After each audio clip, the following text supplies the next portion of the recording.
end of the world. You see, all the apostles from old always wanted to know when is an end time.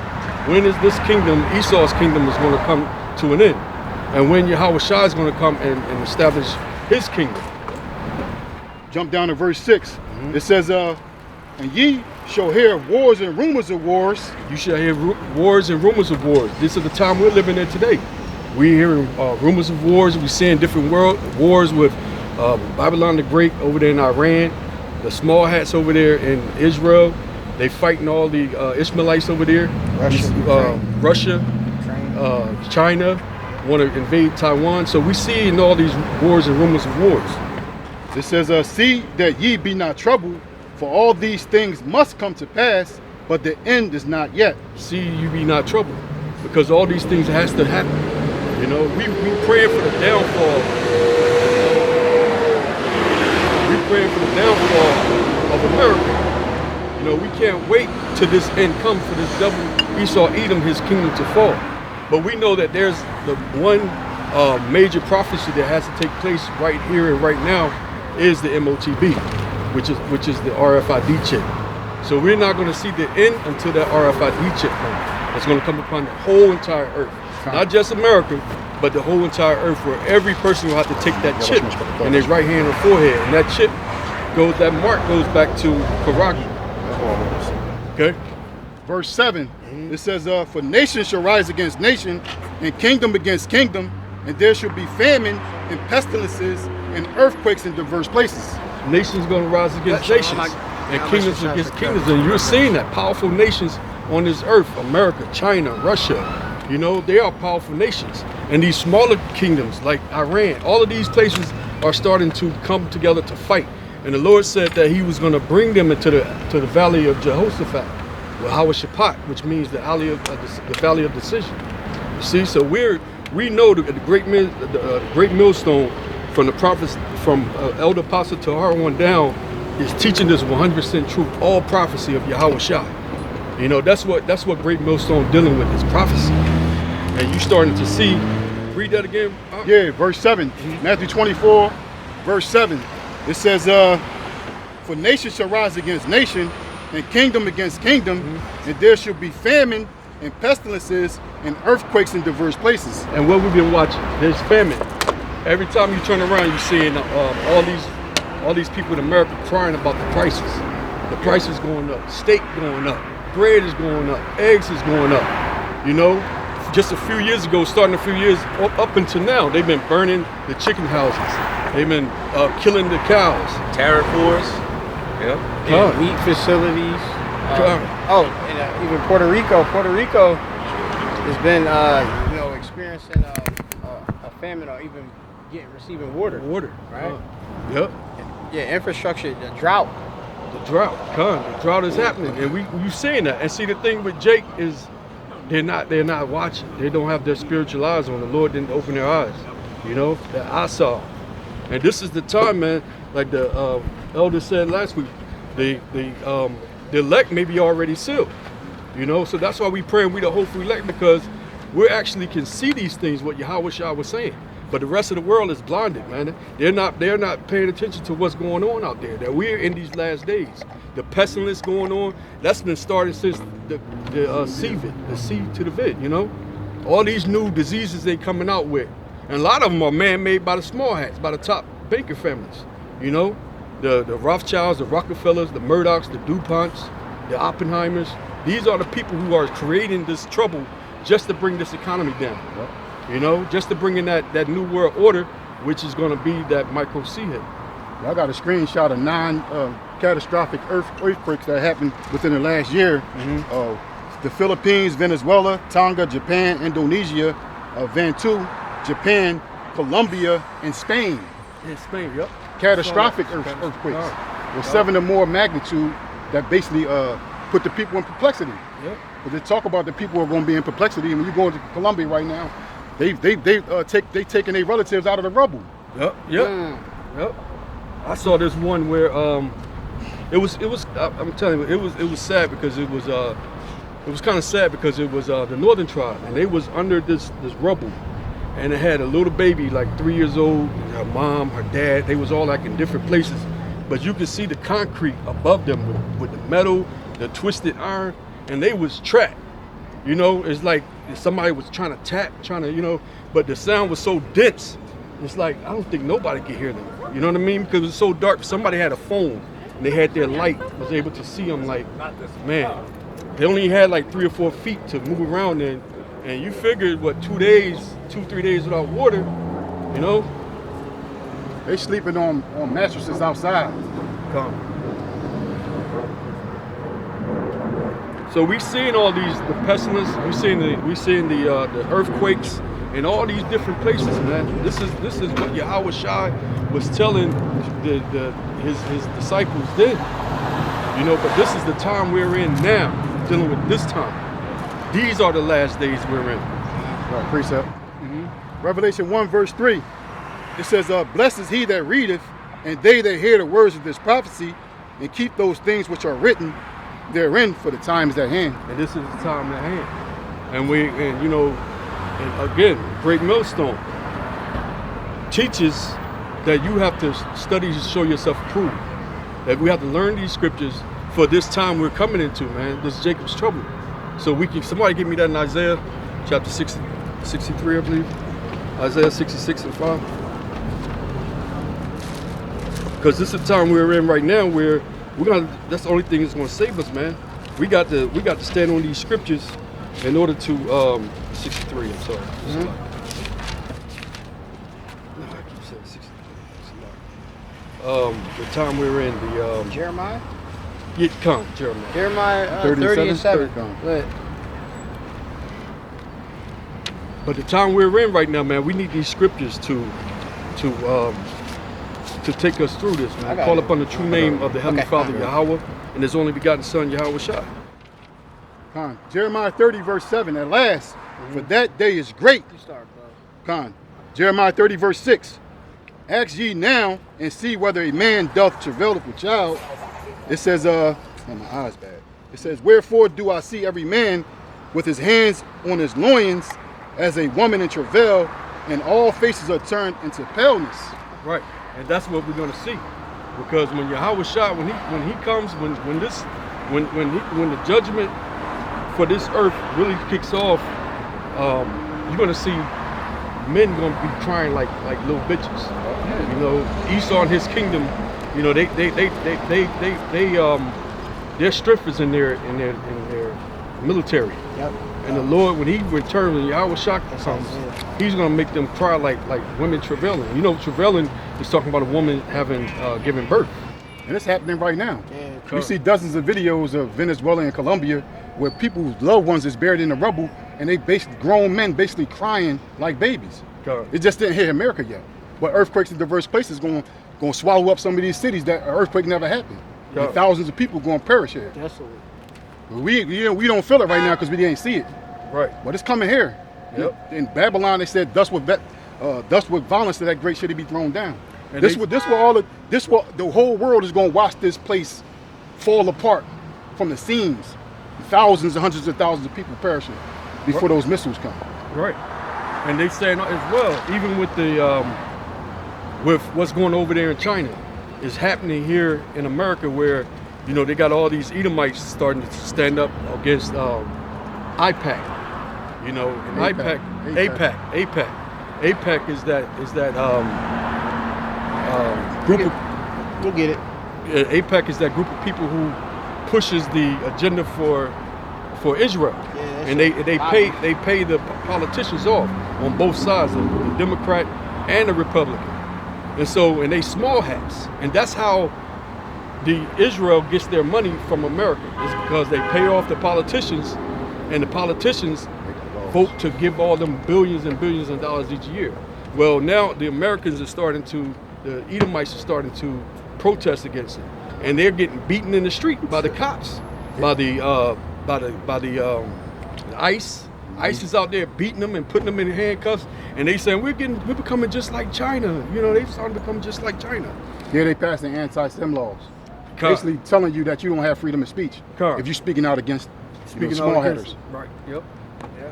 I got that definition. Come. So you have it, the abbreviation AIPAK or PAC, right? Which is American Strengthening the U.S.-Israel Partnership. Okay, you go into it. It says AIPAC, AIPAC, and our 6.5 million members advocate for policies that strengthen the U.S. and the State of Israel partnership and help elect Democrat and Republicans who support the alliance. Come. Let's see. Somebody give me Revelation 13 and 9, I believe it is. Because that's all goes hand in hand with this devil, man. You can't trust the Edomites. You can't put your trust in Egypt's laws and whatnot. Egypt is America. We can't be out here voting and thinking that, you know, we're gonna change presidents and all this gonna go away. We're gonna suddenly be out of the war with Iran. The prices of gas is gonna eventually go down, and everything is gonna turn back lovely. Everything is gonna be great again. It's not gonna be great again, because Yahweh Bashem Yahweh Shai, he has moved his hand to take this devil down. And see, for these niggas out here still want to vote for the midterms, this is what we say about that. Revelation 13, somebody got it for me? Revelation 13, verse 9. It says, if any man have an ear, let him hear. He that leadeth into captivity shall go into captivity. He that killeth with the sword must be killed with the sword. Here is the patience and the faith of the saints. Yeah, so he who leads into captivity is going to go into captivity, because that's what's going to happen when Yahweh Shah returns. Once he take over his kingdom, all these governments, all these different nations, there's 18 nations on this planet Earth. All these nations, all 17 of them are going to go into captivity. And guess who's going to be the top of this? Esau, Edom, starting with this, the top banking families of the international banking family. Go down to 13, please. Verse 13. Revelation 13 and verse 13. It's like 11. Revelation 13 and verse 11. And I beheld another beast come up out of the earth, and he had two horns like a lamb, and he spake as a dragon. I beheld another beast come out of the earth, meaning that wasn't when America arose, got into power. And he had two horns like a what? Like a lamb. Like a lamb. And he spake as a dragon. He had two horns like a lamb, because those are the two politics of America that runs America. So if you got AIPAC getting money from the small hats, right, and they're pushing the laws for Israel favor, then guess what? That's who runs America. That's who you voting for, no matter if you vote Democrat or you vote Republican. Yeah, they dealing with both sides. Both sides of the coin. So they controlling it. They could come. Right? That's one of them that's a paramount Edomite play. All right. I think Bach always quoted about, what is it? Maya Anshel Bauer. We speak about them not caring who make the laws. What's that that quote you speak? He said, "Give me control over a nation's money, and not care not who makes its laws." Yeah, which you get that from what's that? All wars of bankers wars and stuff. And really, the bankers, them elite banking families, are funding all of these different wars, because America is at war. All right, even internally, right, within this domestic system right here. You know. And I got some real quick. There's a quote credited to Kevin Alfred Strum, who said, "If you want to know who rules over you, just look for who you are not allowed to criticize." All right. And you know, if you speak anything that's, as they speak about the anti-S, all right, which we are shum, all right, as well, all right, they what? They will destroy you, you know? Yeah, the young Eve chick that spoke out that said free Palestine, working at Burger King, they fired her. Dang. At Burger King, even which is a corporation. And you know where that money going back to. Okay, so that whole speaking whatever freely, all right, what you think is without any consequence, not in these times. You got Esau coming down as a great dragon. That's right. You know, with them draconian measures and stuff, you know, where, you know, oh, I just said this and now I can't even access my bank funds and such, right? You know, everybody, socially don't want no associating, because they're definitely moving into with this social credit system, you know. Yep. And it said they had two horns like a lamb because they speak like a lamb when they try to pass that law. When they're in the in they holding session, all of these bills, when they do the bill, they're gonna try to convince you that, oh, this law we're gonna pass, if y'all voted in, it's gonna be for your benefit. But we know that benefit is only gonna be for who? For the international banking families. You know, the small hats. Yep. But so when they convince you that this law is gonna be, it's not gonna hurt you, it's gonna be for your benefit. Once you vote for it and give them the okay to pass it into law, it does what? It says it spake as a dragon. Because once it become a law, it's gonna be draconian laws. Hard for us, the small hat, slip of the tongue. It'll be hard for us, the so-called Negro, Latino, Native American Indians, but it's going to be beneficial for the Edomites, beginning with the top banker families. So they go for the Goyim too. They go for the regular six-pack Joe too. Yeah. They don't have freedom of speech. Right. They're going to be getting thrown in concentration camps for speaking out against AIPAC and speaking out against the small hatters. Yep. Because they look at them like they goy slob too. Yep. And this is going to be the family of the word as well. Got a precept. It's Isaiah 10:1, it says, woe unto them that decree unrighteous decrees and the right grievousness which they have prescribed. I'm going to read it in the NLT. It says, what sorrow awaits the unjust judges and those who issue unfair laws. Right. And them laws is what happens when the wicked are in control. Them laws is only to benefit them. And they're grievous on us, on the Israelites, the ones at the bottom, so-called Negro, Latino, Native American Indian. This is not our place of rest, man. We're over here for punishment, and our punishment is over with. You know, the Lord said that we done. What's that precept? We have accomplished. We done drink from the cup. You know, it's their turn to drink from that cup. You know, so this is what we're seeing. This is what's happening right now. This is how it looks when you starting to see Esau's kingdom fall, like Yahweh Shah said. He said, I've seen Satan fall like lightning. And that was over 2,000 years ago. And so ever since he was on this earth, Esau was losing his power, his kingdom. And that's how it looks in real time. And we can't, someone give me Isaiah 33:6, please. Yep. It's Isaiah chapter 33 and verse 6, which it reads, it says, in wisdom and knowledge shall be the stability of thy times and the strength of salvation. Right. And this is the time. We can't forget these words because this time is scary. You know?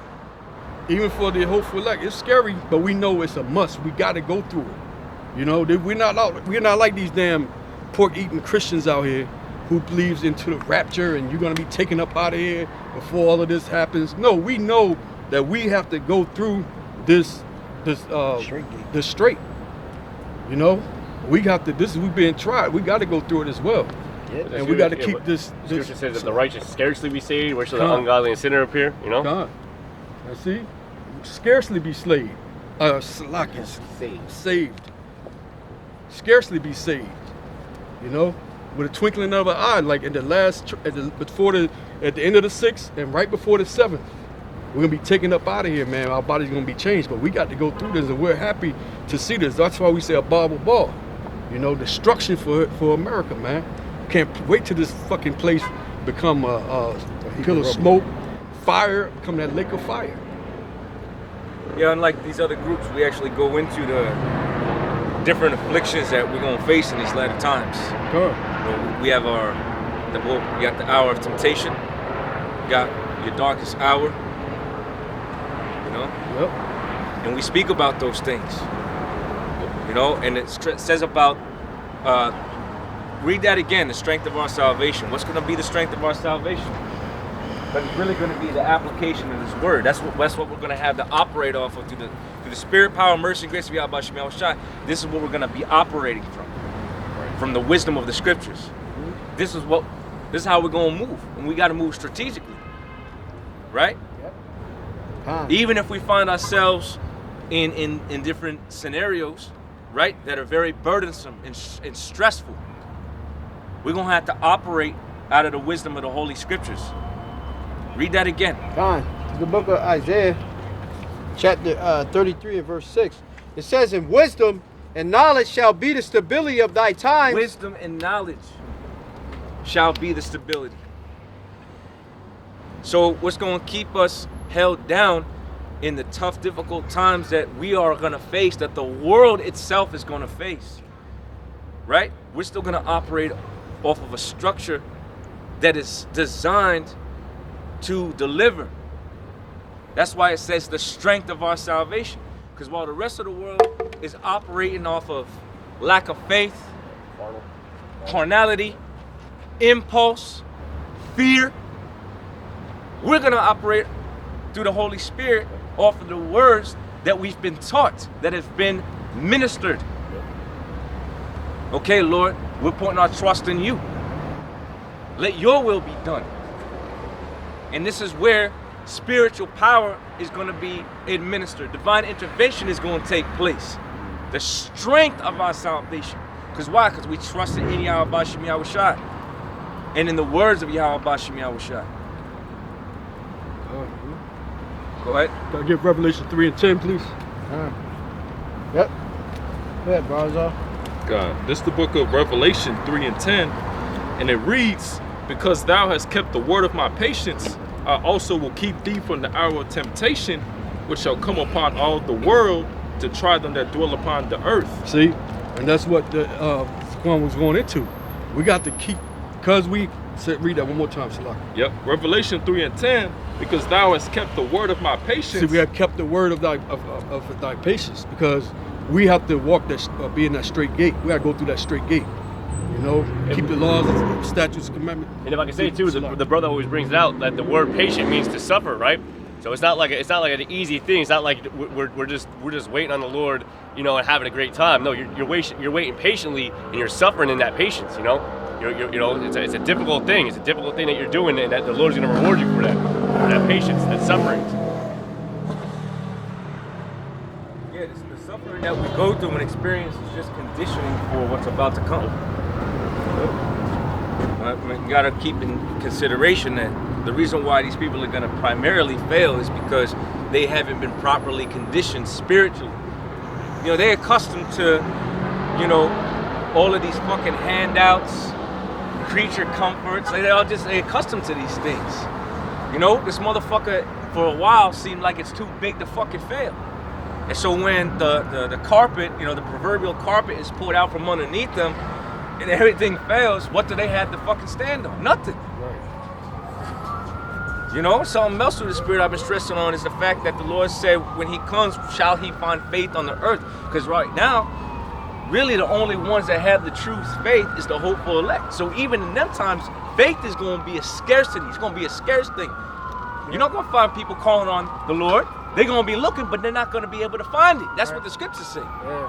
They're going to be searching high and low. You're not going to hear those names but through the brethren of the elect. Really. Yeah. Who is really ministered to. But yet these people are going to search high and low, desperate Crying for language. to hear sound words. Yeah, I got a precept. Yeah, go ahead. The book of 2nd Esdras 5 and 1, it says, "Nevertheless, as concerning the tokens," which is the signs, "behold, the day shall come that they that dwell on earth upon earth shall be taken in a great number in the right." That ambulance not gonna be able to save them. Right. They're gonna be going already. That's people counting on all these things. You ain't gonna hear those sounds that day. And that day you won't even be hearing those sounds, man. Because they're gonna be protecting their own. They're gonna be trying to take care of their own. They ain't gonna be out here protecting the people. Save itself. Exactly. Yep.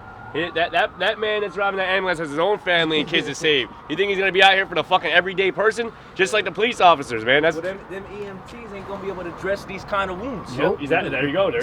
They gonna be There you go. Yep. There ain't gonna be no trinket to fucking stop the bleeding and stop the fucking limbs flying out from the thermonuclear missiles. Yeah. No amount of gauze. Yeah. No matter CPR. No. Yeah. Just keep pumping breath. Yeah. The electric. What's that thing that you pump the electric in? talking about what the hell is that? Clear. Defibrillators. Yep. Yeah, they ain't gonna be able to electrify you back to life, man. Yeah. Life, that spirit gonna be done left. Yeah. Remember when you do those classes and stuff like that, you know, you do before the first responders show up. You're supposed to do certain things before the first responder shows up, like you're supposed to do the chest compressions, right? You're supposed to get the defibrillator, right? Call the ambulance, but there ain't gonna be no ambulance to call, man. Yeah. Ain't gonna be no ambulance to call. Right, America already. Remember, there was already instances where that has happened. Cut that off. Yeah. They told you straight up. Don't bother to call. Yeah, man. Yep. I know y'all remember that. Yeah. You couldn't get through. Nope. Yeah. It says, "And the way of truth shall be hidden." The way of truth shall be hidden. Damn. Right? And even now, remember, our words are really, you know, we speaking to the masses, but it says if our gospel be hidden, it's hid to them that are lost. You know? So how much more even then? Yep.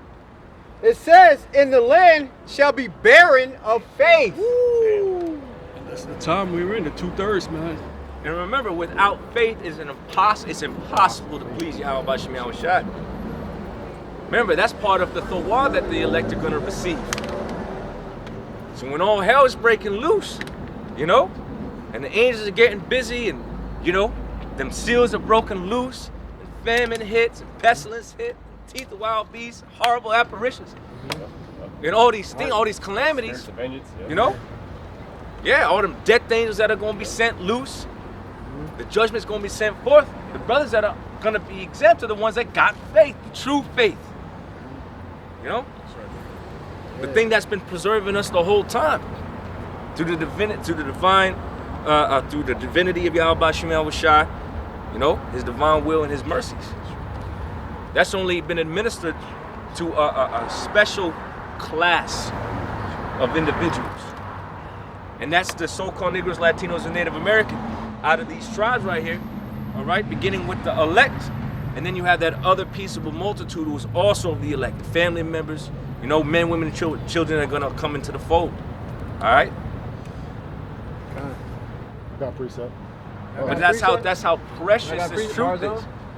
Because it's not gonna be. It's right now. It's not even easily obtainable. But then it's going to be even more rare. It's virtually going to be inaccessible. Okay, save the elect. But through that faith, that's going to be the way out. Without it, man, there ain't going to be no other way. You're going to have to, basically, the brother quoted about the straight gate. Scriptures say that narrow is the way, and few there be. But what? Wide and broad is the way to destruction, and many there be that go through. There's going to be a lot of people destroyed. Why? Because they didn't fear Yahweh B'Shem Yahweh Shai. That's proper. Having fear of Yahweh B'Shem Yahweh Shai is proper faith. Having this truth is the proper faith. Knowing the prophecies. The scriptures say that a prudent man foreseeth the evil and hideth himself. Does that mean we're cowering in the corner somewhere? No. Don't mean we're cowering somewhere. It means that we're literally in the Word through the Spirit, and that's hedging us. Believing on these words is keeping a hedge around us. Go ahead. If I may add too, nor did they take heed when the time to take heed was time, right? So like we're going into like knowledge and wisdom being understanding and being the thing that's going to save you. Now's the time to get the knowledge and wisdom and understanding, because when you are asked out, when you are looking at the destruction right before your eyes, there's not going to be no time to get the knowledge, wisdom, and understanding. The Spirit's going to be closed. The Spirit had already entered into the elect at that point. So when you're looking at the destruction befallen, you're going to be looking, man, how do I save myself? There's going to be no faith to enter into you. It's already been given up to all the elect at that point, because they took heed at the time when the time was given. Exactly. That's a great point. Because to those that have been spiritual and faithful, when this whole C19 fucking was going on, brothers were willing to walk away from everything. Yeah. It was plain to brothers what they had to do. If the exemption didn't work, right, they were just going to fucking find something else to do. But to these people, they fucking were bugging out. What do I do? I can't leave my job. I got a family. I got kids. I got bills. Right? They didn't want to lose their position. Some of these people were probably up for promotion. And they gave them a false, they gave them an ulterior motive. Basically, you either take this experimentation or you gotta get the hell out. And how many people folded under that pressure? We weren't fucking taken by that. Brothers weren't taken by that. Yeah, they came with the exemption to me. I already went and applied for a job, and I already got the job. I was like, okay, well, they made the way. I went through my trial, and other brothers had the same thing, Right, So, it was a test. yeah, and it's just, remember, counsel was what helped us get through that, which is the wisdom, which is directed through men, how to, of course, we go into the Christian Science, right? And you had false leaders out there telling people to take it, telling their congregation to take it. Yep. The ISUPK, the IUIC, they said, all right, Nate said to take it, and then turned around and said not to take it. So what the hell do we do? Right? Over there at the IUIC. That's what they got. What the hell do we do? Interpretation, apparently. We interpreted it wrong. The ISUPK, their leader, you know what? Just go ahead and take the vaccine. Our teachers didn't tell us to do none of that bullshit. A bunch of them or something like that? Or? We would warn people not to. Remember Brothers' video? How much you tripped that? Brothers' videos were getting struck crazy because of that medical disinformation campaign they had going. Yep. We were heavily on the never trust our enemy. Yeah. Like come on, if there was ever a time not to trust your enemy, this is it. Yeah. Come on now. Yeah, but now this asshole fucking Fauci wants to talk about I plead the fifth all the day. You don't nothing to say. He had nothing to say in Congress. Talk about all the millions of dollars that he fucking netted off of that shit. Or billion off of the shit. Billions of dollars. Yeah, yep. They're just making it seem like something's being done to hold somebody accountable, while also basically performing a ritual. Yep. Yeah, because once you get a pardon, They really mocking y'all. They really fucking mocking y'all. Because nothing's gonna happen to him, and y'all still got screwed over and have all these different problems, and you were still expected to follow the program. yeah, because once you get a No pardon, remorse. you no longer have the right to plead the fifth. And all those congressmen or senators knew that he didn't have the right to plead the fifth. But one of them spoke up and said something to him about it, but the rest of them remained silent.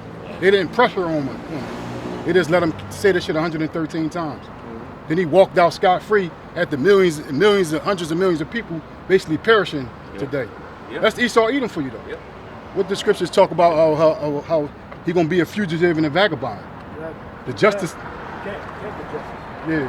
Yeah, and the scriptures say how he holds himself not guilty. Oh, yeah. He'll fucking destroy you and say, well, you deserve it. Yep. You know? I was justified for whatever reason or another. That goes like the scripture about earlier, right? Decrees or decree on righteousness, decrees on rights, grievousness which they have prescribed, man. That whole thing was just the grievousness and decrees that they fucking prescribed to the mass of people. 6 feet. That wasn't even Yeah, the mask. Meanwhile, the science behind the mask, the concept of the touching the mask actually spread more fucking germs to the facial region than anything. And then no one was wearing it right anyways. About the C19, they're not concerned about anything else. Right, yep. On that year, it was just about C19, no other diseases. Yep. And infections and viruses. And you was breathing your own carbon dioxide. Yeah, exactly, yep. So you killing yourself just breathing your own fucking breath. And the thing is, it was more so when you were sick to not spread it to other people, but they made everyone wear it. And like I said, if I'm healthy and I'm constantly keep adjusting my fucking mask and I'm not going to be washing my hands 24/7. So who knows what the hell I just touched? Because they were saying it could live on the surface for up to 5 days. So I'm working and I touch a surface and I fucking touch my nose. Now it's all what I mean. So they even showed they even said that like wearing a mask if you're healthy is actually more damaging than fucking when not wearing it. Well, remember, it was mask, then it was. Mask. Then it was N95. Yep. N95. Then it was just listen. As long as you cover your face, you're protecting yourself. Yep. They were all over the place They had with no that. idea. Yeah, they had no idea. Then it wasn't even just the surfaces that you touched. They went and they attacked your money. Yep. And you had to have exact fucking change. Yeah. See that it was all a test. It's all a test for what's about to come. Because what's about to come shortly, in the coming days, it is going to be way more evil, way more distressing. Okay? Brother read about, but he spake as a dragon. You about ready to see the dragon really speak. Right. Because it's going to be full-blown draconian measures out here. They already assembled a fucking a massive police force, the ICE, which basically got billions. Yeah, I seen them riding around on fucking 95. Damn. They got these gloves now that they touch you and shock you. Oh yeah. The electric joint. So they plan on basically putting you six-pack Joes. And you're supposed to not move when you get shot. Yeah, exactly. These are fucking Yeah. Stop resisting while you involuntary fucking beatings and shit. Put your hands behind your back like you're getting fucking shot. Like I got no control of my body right now. Yeah, well, they be doing that. Yep. They kill you and still tell you to stop resisting. He's already dead. Hands behind your back, and you're literally laid unconscious dead. Stop resisting. Yeah. That video, that old girl got she got punched by that cop being arrested. She really told her, like, bro, I'm on the ground. I'm really on the ground. Why you keep on punishing me? You can eat a mite. It's imperceptible. Hatred was getting to his head, man. He couldn't stop himself. Because that's how they trained them. Yeah. They trained them to knock you unconscious. Yep. And when their back is against the wall, I was just following orders. Like, you nut ass nigga, man. What's the precept you wanted? Did you say Jeremiah 51, 58, right? 58. Jeremiah 51 and 9. 51 and 9? 9. 9, right? Okay, it's a lot there. Yeah, when these police get training, remember they're told that their safety takes precedence over anybody else's. So this is why they come with a lot of hostility, because they perceive everything that moves as a threat to their well-being. That's what they're taught. Officer safety first. That's that holds a higher priority than protection. As a matter of fact, legally, this is on record. A brother could look this up. They have no obligation to protect you. This idea of defend and protect is a fucking lie. They have no legal obligation to protect the citizens or the public at all. When I was younger, I used to watch the cowboy Yeah, movies. they're only, exactly, brother. They're only, like the brother just said, their only obligation is to enforce policy, because it ain't even really law. It's fucking code.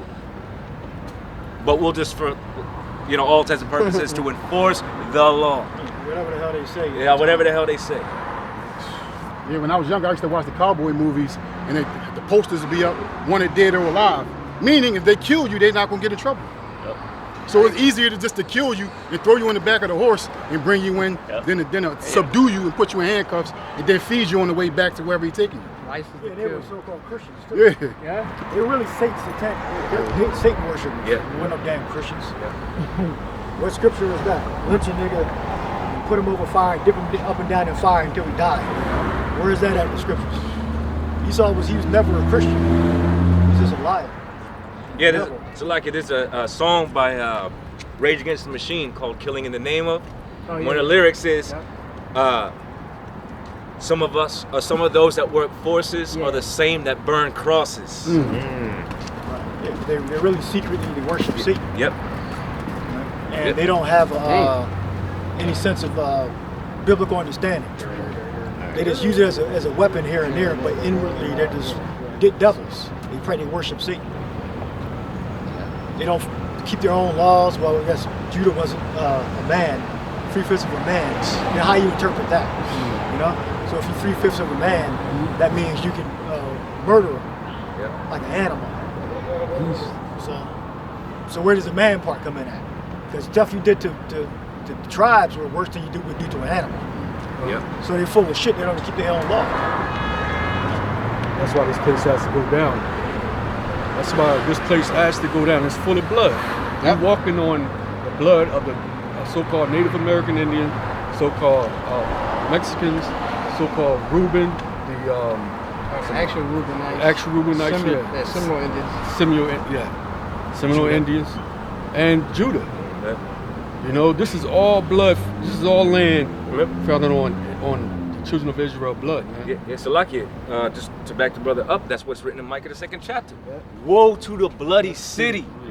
It is full of lies and robbery. And this place is full of robbery, blood, deceit. There's only one way to cleanse it. Yeah, by shedding the blood of those who shed the blood. pursuant to our law, that's what's going to make it right. First, it says prepare slaughter for the iniquity of their forefathers. You know. Yeah, so a great slaughter is going to come upon this country, this kingdom, but upon a very particular nation, which is Esau, Edom.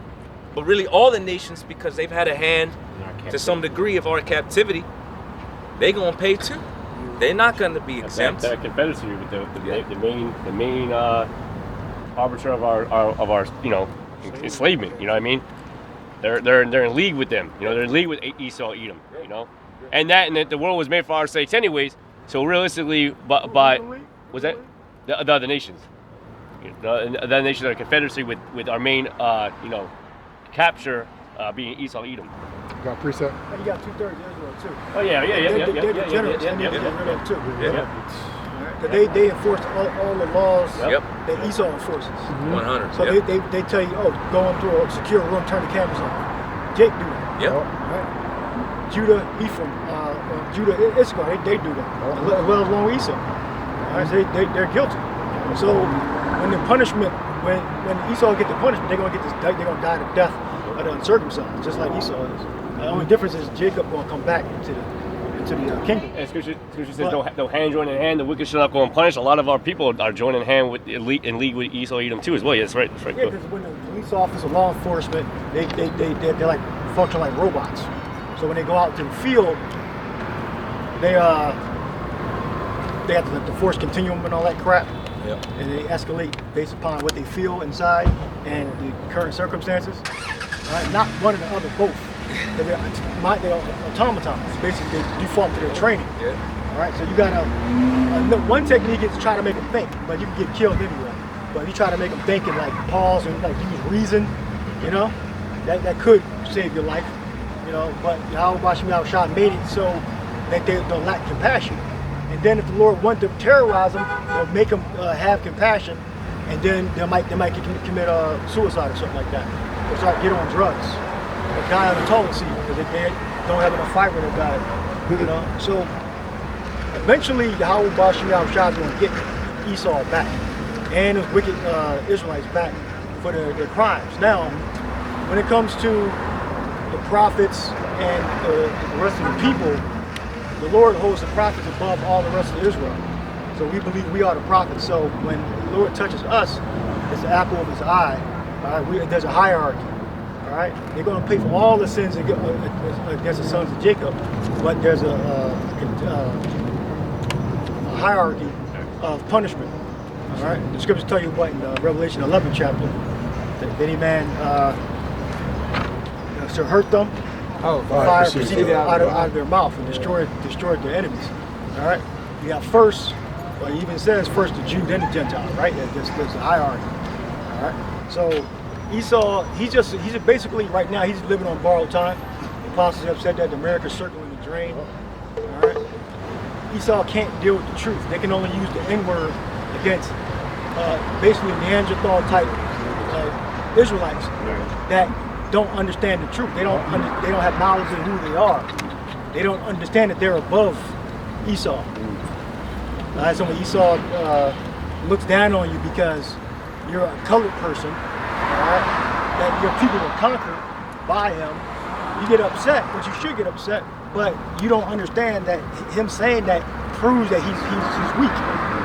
You gotta use the N-word, you gotta say you're an immigrant or some type of transient or illegal. He's beneath you. All right? Because what the scripture says is wicked fleeth for no man pursueth. They don't got to mean your physical location, it means you try to change the argument. You try to diverge into a different fact or a lie. All right? The facts are that the children of Israel. We are the children of Israel. Like Esau, Edom, like the per capita argument. They try to get to that. Like, okay, the actual people, the number of people that committed crimes. Actual number, Esau, Edomites, they commit the most crimes. They're the so-called most populous people, right?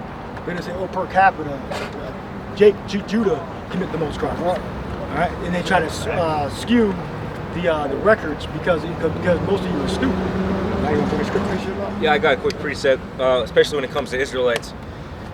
And remember, America is known for being a dumb country. Like it's known for being very uneducated. All right, this is why you have fucking shows like "Are You Smarter Than a Sixth Grader?" Where you got people going around on the street asking people basic questions like capital cities, states, Rendezvous. and they can't answer. They can't answer the fucking question. No. You know? The ball. No. They can't tell you what the mayor of the city is. They can't tell you basic shit. But Israel is even fucking worse than that. It's even worse than that. It's, Hosea 4:6, my people are destroyed for lack of knowledge.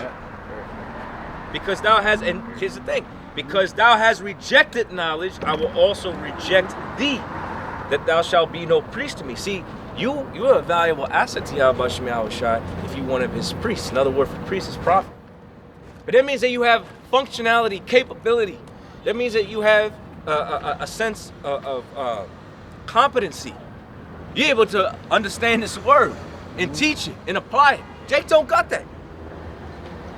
Jake can't even apply basic carnal knowledge, let alone spiritual knowledge. Jake is literally fucking retarded, man. Stupid. Like, Jake don't even have the capacity. The nigga will fucking push his car all around the fucking grocery store, but the moment he gets outside, this nigga don't even have the decency to put the fucking cart in the cart return. He'll leave it in a fucking parking spot. I watched two niggas do that shit back to fucking back, and it blew my fucking mind. It shouldn't have. And it hit somebody's car, right? Yeah, But it blew my fucking nigga and a black woman did that shit simultaneously. You mean you pushed that cart the whole fucking way through the store, through the checkout line, but it was too much to go an extra few fucking feet to put it back in the cart return, nigga? Jake can't function on a basic fucking level to be decent, man. Let alone have this knowledge, wisdom, and understanding, which is so precious. They're destroyed for lack of knowledge. It's not because knowledge is not in abundance. We're at a high time where knowledge is easily accessible and readily available. But they choose. They're willingly ignorant at this point. If I could add to that. Go ahead. You know, because that just goes to show you that Jake is in a very sad state of affairs. They do not know how to function as a reasonable fucking individual. Yep, and you might. And that's the thing. Our people are not reasonable. Some brothers said it. They're sottish. They're rebellious. They're literally rebellious.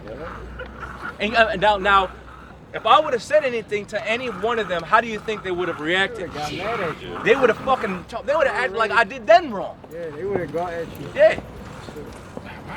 Turn around, fucking would have rendered me. They would have switched you out. Yeah.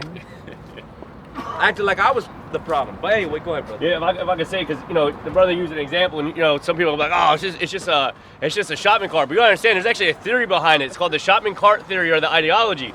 And the point is it tests your morality. It tests can you do something without being a negative, because there's no law or there's nothing that says that you have to put it back. You don't have to, but it's a test of morality. The problem is Jake don't have everyday morality. They don't have no morals. They don't have, unless they're being fucking forced to do something that's right.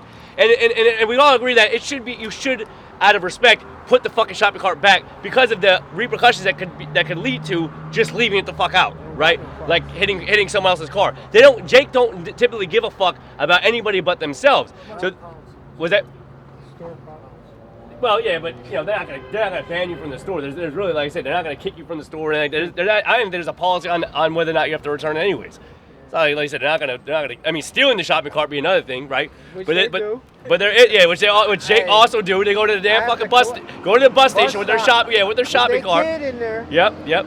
Which is even all that's actually fucking even worse. But yeah, that shopping cart ideology or shopping cart test is whether or not you can test a person's morality if they would actually return it. And oftentimes our people don't. Our people are sottish children, man, stiff-necked, hard-headed, and that's why when you try to correct them on something even as low as that's why when you correct them on the spiritual thing, they really get at you. That's why the scriptures talk about it's a knife that cut asunder, deeply dividing. Like just cuts the spirits up. But Jake, we'll get mad about anything that he's being corrected on, whether it be moral. They're like overgrown children. Yep. Can't respond to any sort of discipline. I was just to say that in spirit. Jake is the one that's pushing.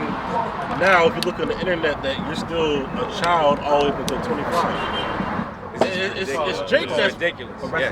it's Jake that's saying that no children, and that includes up until 25. So if you a 30-year-old man, you talk to a 25-year-old woman, man, hey bro, something wrong with you, you need to be put under the jail or something. it's so-called Negroes, Latinos, and Native Americans that's pushing that bullshit, man. And then, of course, Jake is the trendsetter, so everybody was like, you know what? That's right, because when I was 25, I was, I didn't have my head on my shoulders yet, But when I was 21, I was making horrible decisions. Yeah, because you conditioned in the society to fucking behave that way. Yeah, it's called when we talk about Infantization. Yeah, infantization. Basically, Infantilization, right. Infantilization, right. And where basically you remove the responsibility of anything from the said person because you believe that their brain is not fully developed, which this brother always goes into. Even a child up to 2 years old knows right from wrong. Yep. Yeah, and that begins in the very early stages.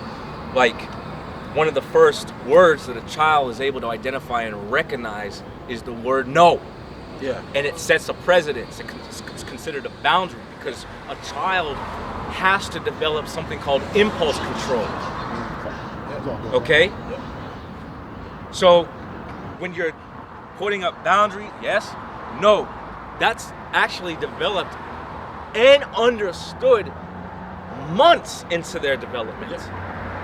And it starts to evolve to year 3 year because you get into the so-called terrible twos. Yeah. What's so terrible about it is because they're dealing with learning new skill and what they're capable of versus their impulse. What their impulse is telling them. And then that boundary of you saying no and then wanting to do it anyway. But when you enforce the laws of your house, which is all synonymous with the laws of the Lord too. Remember, the Lord told us not to do something. Exactly. But these people are all full of shit. It's all just a way of basically excusing not only bad behavior, but not holding yourself accountable or not allowing anybody else to be able to hold you accountable. So it all comes down to accountability. All right? When a child turns between 12 and 13, they were actually set to help the household. They were given responsibility. I know when I was 12 and 13 years old, I was helping my dad at the garage fucking change tires. Yeah. At 12 and 13. I was moving vehicles at 12 and 13 years old on the lot. Yep. You don't have none of that discipline. People are so disconnected. The only thing they know how to do is fucking tap a nap and log on to social media. They're totally disconnected. Even when it comes to, let's just say and that's all by design. This is a mental decline. You talk about how the brain ain't developed until 25, but you know what? You know what else is also in a fucking major, or a major problem amongst these people? Depression, anxiety, all right? Bipolar disorders, mental health issues. These people aren't even fucking stable. So how far are you gonna kick that fucking can down the road? 30? Yeah, well, when I get 30, I'll get my life together. Yeah, it's called, because children know how to... That's insane. If you're 30 years old, or if a man is even 25, and you don't have your shit together, you're considered a fucking deadbeat. Okay?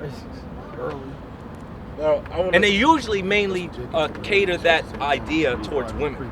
For not holding women accountable. Remember, women get a pass in this society when it comes to anything. Okay? A man was fucking 25, 26 years old and he don't have a fucking solid, stable fucking income. Ain't nobody messing with him. So these people are freaking hypocrites. They're full of shit. And they know that shit ain't true.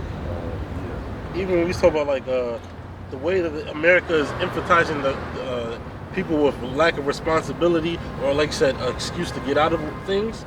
This is why the Lord said that you will have no cloak for your sin, right? Because now you're being exposed for the things that you're doing wrong. But when you go into even when a child, since they want to claim a child's up until 21, okay, really 25. People are pushing 25. Yeah, that's the main one that I've been seeing of lately, up until 25. And it said, I typed it in, if they're not able to make decisions, are children able to manipulate their parents? Right, and that's another one that goes with this, exactly. To manipulate somebody, you have to have a sense of right and wrong, and a sense of intelligence. There's a level of intelligence you have to play on the minds of people to get your way. To get your way. So I typed in on chat. It says, "Do children know how to manipulate their parents?" And it said yes. But manipulation of children isn't always the same or as calculated as adults, which I disagree. You got children that are very calculated and know if I go to mom, she'll say yes, but if I go to dad on some bullshit, he'll say no. That's a very thought out, calculated decision making. Right. You know, that's not nothing light. All right, people do that on a daily basis. If I go to this supervisor with something, he might be more lenient and say, "Oh, it's okay to do it," but I know not to do it around this supervisor because he's gonna be on my ass about it. It's the same decision making. Yeah. All right, you can't hold somebody not accountable because the main thing right now is like there'd be like a woman. She might be in the teenage years or whatever, and she's like, "What is she doing at a fucking club that's for 21 and up?" Oh, well, you're a dude. You should know the difference between, somebody who's in their teens. She's at a club for people who are 21 and up. So how am I getting in trouble for talking to the person at a 21 and club? She's there, but she's not supposed to be there. You know, if somebody's in a place where they're not supposed to, and they got in because they look the part, they may look older. You know? Or manipulated their way to get in the first place. Exactly. But this kingdom doesn't go off of the logic of, yes, people are able to manipulate, bro. You know, or deceive. And remember, these people only do that when it comes to sensationalism and virtue signaling. Yeah. It doesn't apply anywhere else. Yeah. None of these people are standing up saying, well, 18 is too young to go to war. All right? They're not saying 21 is too young to drink. They're not saying 16 is too young to drive. All these life-altering decisions you can make. But that's the one thing that you can't do. All right? So they're full of shit. Okay? And they have this, there's basically a mentality of when it's beneficial, right? They want their cake and they want to be able to eat it too. When it benefits them, they want to be able to play that card. When it's not beneficial, then they don't want to play that card. What about when children commit horrible, violent crimes and they have the accountability as an adult? Does anybody say anything? No, they don't say nothing. When these motherfuckers kill somebody and they get charged as an adult, nobody has nothing to say. Oh, he was just a kid. No, they say, yep. So this society is all out of whack. It's nothing but confusion. It's nothing but confusion. A precept for it. It's John 15 and 22, because that goes into what the society promotes. And remember, a lack of accountability, intelligence, etc., leads to an idle nature, which is destroying these people. Yeah, wickedness. That's why they want y'all immature. We were talking about earlier, a lack of understanding, a lack of knowledge, especially among our people. That's how our people are so fucking destroyed. The reason why these people are so destroyed is because they don't have proper understanding. That's right. And it's literally destroying them. Go ahead. This is in John 15 and 22. If I had not come and spoken unto them, they had not had sin, but now they have no cloak for their sin.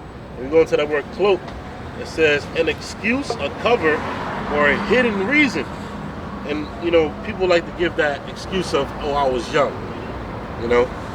When, like I said, we're going into even infants at a certain age know right from wrong. So how much more you've been on the planet for 15 years, for 18 years, for 21 years. You know right from wrong. It's just now that you're trying to give an alleged reason to get away with your wickedness. But at the end of the day, we know the Lord is not going to allow you to escape guilty. Because that's the main thing. When Scripture say when man doesn't get judged expediently, they continue to do evil on the earth. But soon, fully set in them to do wicked. Yeah. To do wicked. So now that we're coming into a time, it's going to come a time where decisions that you make is going to cause you to be judged immediately, and it's going to be the worst possible judgment you can think of. They said we got earthquakes in diverse places. They didn't expect an earthquake. Just doing all types of wickedness, buildings falling on top of your head. What was that one video the brother showed of the woman? She's actively still getting crushed because it's slowly coming down on her, but you can see her feet, and on the other side is the camera, and she's just slowly dying. These are judgments that's going to come upon our people for not taking heed unto the word, because you're being... Yeah, she was being basically crushed simultaneously while suffocating. Yeah, slowly, slow motion. too. So that's a horrific, painful death. And then the Lord gives you time to reflect on the things that you've done. Yep. This is why we say, well, through the fear of Yahweh by Shemal Shai, we persuade men, you know, and women that listen. When you hear these words and know the judgments of the Lord, you should fear Yahweh by Shemal Shai. Before the camera started, we was like talking about Indonesia and earthquakes. Indonesia is known for the past 20 years that I've known to be hit with earthquakes and tsunamis, typhoons, and not just any type. They're always at a high level, and they're always getting hit back to back. Why? For the wickedness that they're doing. So how much more America when the Lord, you know, finally lets that tidal wave of judgment. Well, even this destruction is compared to or symbolically represented as an earthquake. Sure. You know, when the missiles hit, it's going to cause the earth to what? Reel to and fro. It says in the earthquake in the book of Revelation, in the earthquake was what killed 7,000 men or slain, meaning completed amount of individuals whom the Lord deemed to be judged in that way was destroyed by those thermonuclear missiles. All right, that destructive wind. Was the men Lord said what to the captivity, to the sword, you know, to the famine, to the famine. So that's how you know when an earthquake happens, it's not some sort of just natural phenomenon. Yeah. They try to undermine these different tempests and storms and calamities as if it's just simple random events. Yeah, if it's just Mother Nature doing her thing. That's what they say, right? That bullshit. Because they're trying to desensitize you for what's really going on. The Lord is causing the earth to be active because it's an indication of where we're at in biblical prophecy. That's right. And the only ones that are minding that are the hopeful elect, the believers. Okay? Because these are serious signs. Somebody who is not paying attention is undermining it, okay, to their own hurt and destruction. So, it's just another day. Of course it's an earthquake. Of course. There's and they try to rationalize it any way that they will. But in reality, the Lord is showing you He's near. And greater judgment is about to unfold and be unleashed. You know? But that's your problem. You not paying attention. Okay? The Lord sent His men before you to warn you of these things, and you didn't take heed to the warning. So it's on you. I got a quick precept. It said, if any man be ignorant, let him be ignorant. So you want to continue in that fucking ignorance, you're going to get what's coming to you. It's going to be hard, terrible, painful, agonizing, pain, death, destruction, and judgment, man. Go ahead. This is Luke 21 and 11. And great earthquakes shall be in divers places, and famines and pestilences, and fearful sights, and great signs shall there be from heaven. So there's gonna be a lot of things that's gonna be going on Earth. As a matter of fact, I think Spain just had a solar eclipse. Was it? Yeah, you can see it over there. Portugal? Well, somebody look up what the most recent. I thought it was Spain. Could have been Portugal. Or it might have been able to be seen from different locations too. Yeah, the solar eclipse. The solar eclipse. Total solar eclipse. So the brother just read about the signs. Yeah, yep. The totality, path of totality. Yeah. That was, Madrid, Barcelona. Right, Con, exactly. Yeah, they. Oh wait, it says on August 12, 2026. Yep. It's like the new moon. Yep, Wednesday it was Spain. Experienced 12. a rare total solar eclipse at sunset. Oh wait, a rare total solar eclipse. So the Lord showing earthquake here, eclipse here, rumor of war here. All right, contention here. This thing going on here. You know, the Lord showing you each and every. Remember, the scriptures say in the book of Zephaniah, that the just Lord is in the midst thereof. Every day He bringeth His judgment to light. Yeah. You see? Devil's horns. Because it was known in the ancient world, even with our with the northern kingdom that was over here, they knew when certain signs happened in the heavens that something was going to happen. Right. Because we go back to the people of the scriptures.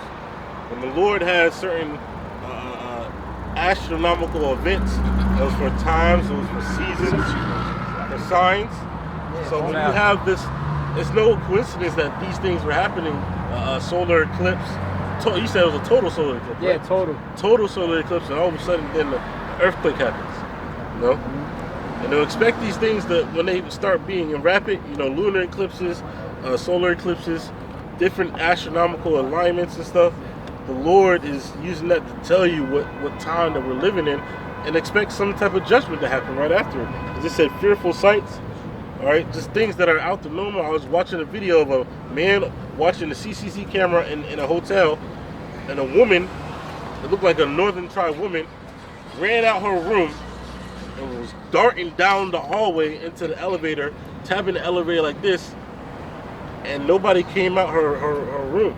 But the room door closed, but it looked like a figure was just walking behind her as she was running down the hallway. She's trying to close the elevator door, and she's like turning the elevator, shaking, and nothing's there. He's like, what the fuck is going on?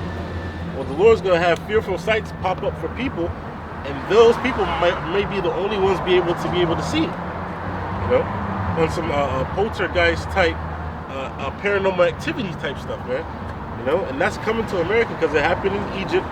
It's going to happen how much more in the last hurrah of the Lord here in America, man. There was a video circulating around on the chat where a woman was going to sleep every night, and she was feeling like she was choking or coughing, and she couldn't breathe. So they put the infrared on her, and it showed like a black spirit basically covering over the top of her mouth, choking her. So those spirits are already here. Yeah, these people ain't ready, man. They're not ready for the truth, man. Yeah. Mind you, the Lord has prepared us. Different brothers always talk about their examples of certain spirits maybe fucking with you. As some brothers in the South would say, you have the witch that rides you and stuff that holds you down and shit. Well, all of these are just spirits. Okay. Had a situation this week. Yeah. Right. Fucking. Which I didn't actually have sleep paralysis. What happened was, you could fucking sense that a demon was in the fucking room. Because I'm laying there trying to sleep. I'm trying to sleep, but I can't get comfortable. And I'm not worried about nothing. I'm ready to go to bed. I'm tired enough to go to sleep, but I could just sense it. And I fucking could just feel it. It's the energy's off. You fucking feel it. And I got mad, just like, man, fucking go away already. Get the fuck out of here. And then eventually I finally was able to go to sleep, and it didn't fuck with me. But the moment I went to go lay my head down, I could feel the shit walk right in the room. I could fucking feel it. Because I went to go turn, and I had to turn right back around. And I'm like, oh, here the fuck we go. Here we go. It happened to me the other day, too. I felt the presence in my room, and I told her, I was like, no matter what you do to me, I'm not going to lose faith. That's right. You can take my life. I'm not going to lose faith. Yeah, that happened. That happened to me recently, maybe like last month, the last dwelling. I felt the energy. I went to sleep. I was on my stomach, and then the demon held me down, and then I was doing the different rebukes in the Hebrew. When I was calling and doing the rebukes in the Hebrew, I was like thinking in my head, I'm like, wait, I understand what this demon is doing. The demon was trying to doubt the timing of the Lord deliverance, like trying to make me to deliver, like, oh, this is supposed to happen at this time.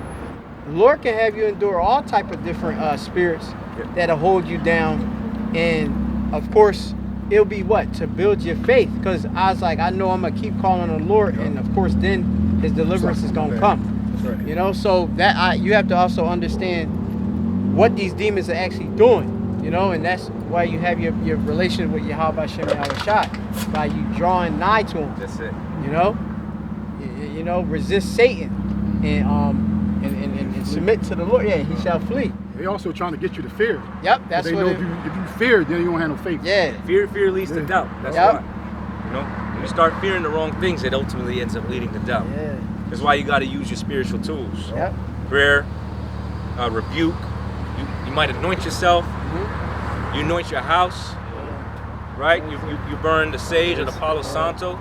You got to perform a priestly ritual on the right-hand side, basically. And that takes faith in itself that those things are going to work, through the Spirit, that you call upon the name of the Lord. Because this is all a training simulation for the times to come into. Because like brothers always say, if the average person, if the Lord allowed the average human in America to experience what brothers is going through on a daily basis, they would go totally fucking insane, man. All right, the fact that the Lord has have us insight of why certain things happen to us, you know, and then give us comfort through the scriptures, you know, that's what keeps us sane. But a normal person, they're wondering why. Damn, I just placed my shit right here. You go to fucking turn around or do something later, you come back to it, your shit's not there, it's on the other side of the fucking room or some shit. You know? Or you know, whatever demon might be fucking with you when you're sleeping, grabbing your shoulder, and you turn around and nothing's fucking there. That's gonna spook people out, man. That's why when the Lord said he's gonna bring these calamities in Wisdom of Solomon 17, he said what? That the unnurtured souls have erred. A nurtured soul is those that are taking heed to the scriptures. That's the elect. You know, that's a nurtured soul that when these things come upon them, they're not going to fear. They're going to call upon the name of the Lord and receive salvation out of those situations.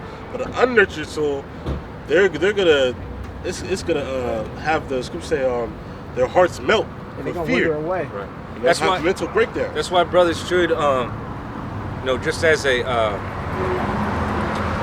something to take heed to, you know, an exhortation. One of the first things you want to do when you wake up is show a form of gratitude.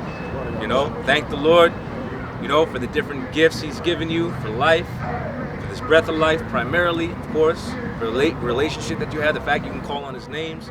You know, go down the list, but put up them prayers, and then I'll tell you to take it a step further through the Spirit.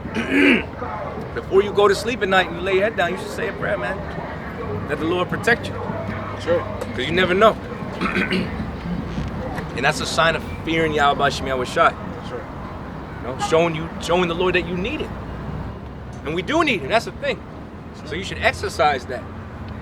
That's the spirit, because this morning, you know, I got a new journal, and just, you know, self-journaling. You know, write down your thoughts, write down your prayers, write down what you need to do.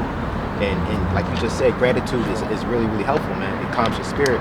And it also makes you appreciate more for things that you never even thought, you know, appreciated. Like your bed, the ceiling, shit, the fucking window, you know, the computer that works, everything, man. So, yeah, man. So that's a really good, helpful, you know, tool, man. It's being gratitude.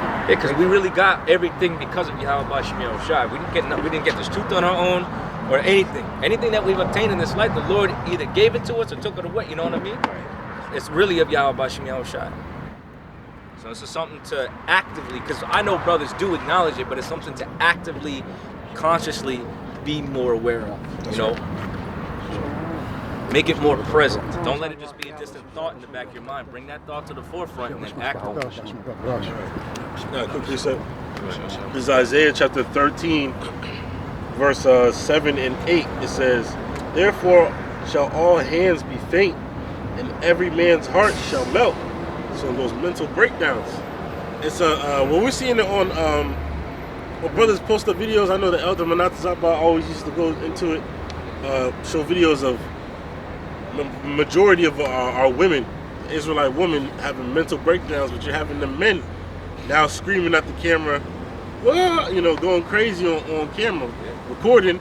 Mind you, to do all that, you had to prop the camera up. Right. And then start You know, we'll start recording, scream to your top of your lungs, stop, undo the recording, and then fucking post it and shit. Like, these people are not mentally well. Mentally well. That's crazy. Yeah, you might have to do it a couple of times too, because you know the stream wasn't quite right. Yeah. I couldn't, man. If I did that shit, I couldn't take myself fucking seriously. Can you imagine watching yourself back doing that shit and saying, you know what? I'm gonna post that. Yeah. So everybody can see. These people have no fucking no sense of anything, no really. Shame, no shame. Jeez. Somebody No said on TikTok, self-respect. the passenger seat is the new podcast. Yeah. Because everybody on the passenger seat crying about what's happening, why they not getting a job, why they money fucked up, why they car fucked up. So it's just like the passenger seat is the new therapy class, man. And that's why it says all hands. I read again. It says, verse 7. It says, "In every man's heart, which means your mind, shall melt." So those mental breakdowns, people is gonna be at an all-time high. This is verse 8. It says, "And they shall be afraid, pangs and sorrows shall take hold of them." Now, when you look up this word sorrows, it goes into pain of body, mind, and soul. So people are literally vexed not only just physically, but mentally vexed. You know, their thoughts are consuming them. Okay, you know, which normal medicines would work are not working anymore. Your body's what's the term they use when your body gets used to something? What is it? Yeah, resistance. It's gaining resistance to it. You know, so what? Now you got to go a higher dosage. There's certain dosages that the doctor can't give you over, so now you're just immune to those psychiatric drugs. And the Lord is going to allow you to spiral off of it, man. Okay? It says, they shall be in pain as women that travaileth. They shall be amazed of one another, their faces as flames. Behold, the day of Yahweh shall come cruel, both with wrath and fierce anger, to lay the land desolate, and he shall destroy the sinners thereof out of it. So 2/3 of our people are going to get it the worst. I know, like the elder brother always says, like, the Lord's really going to jack up Jake, man. You know, everybody's going to get it, but the nation of Israel is really going to get it, because we've been out here for collectively over the time with our apostles and their teachers over 60 years. So you have, what's that, almost like 3 generations, or you know, almost 2 to 3 generations of men of the Lord being out there to warn you of what's going to happen, and you haven't listened. So the Lord's going to put a foot up your ass sideways, man. You know? Yeah, I just wanted to land back real quick off these different mental health disorders that are going on out there. I don't know if brothers know this, probably do. I'll share something with y'all. It's a term called hypochondriac. Anybody know what a hypochondriac is?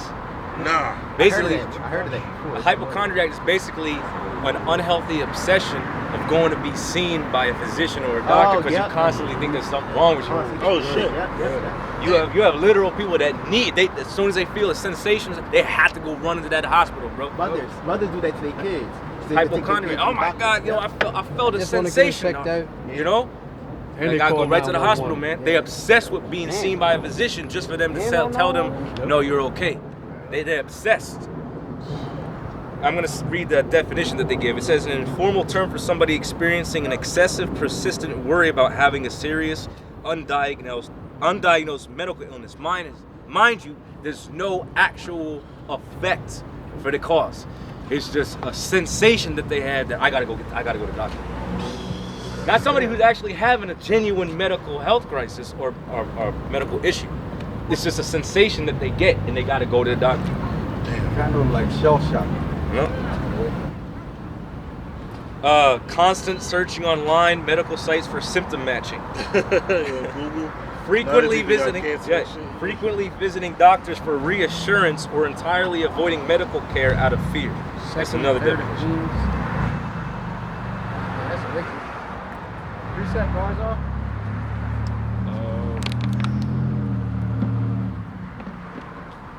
Y'all get this. This is Micah 2:10. It says, arise ye and depart, but this is not your rest, because it is polluted, it shall destroy you even with the sword destruction. So if you're not able to, flee the mindset of Babylon the Great, the other philosophies that it comes up with, right? These different false religions and such, it's going to destroy you. And it says, even with a sword destruction. So just examples, the type of judgment that the brothers have been going into, I mean, things is only going to get worse and worse and worse. All right, it's not just going to happen, from afar off, right? These other places in the world, but it's coming to Babylon more and more in a very great way. And the greatest destruction, the greatest judgment, is coming to Babylon. All right. Yep. Okay. You got another preset? Yeah, you got people complaining about stuff. You're not familiar with this. 6. precepts. Here, Proverbs 22. Start 6. 2 and 3. It says, the rich and the poor meet together, and Yahweh is the maker of them all. A prudent man foreseeth the evil and hideth himself, but the simple pass on and are punished. So if you see disturbance in the marketplace, you got to make adjustments. All right? You can't just continue to do the same thing. You believe you're going to continue to profit that same thing that ain't working. So the same. A prudent man foreseeth the evil hideth himself, but the simple pass on and are punished.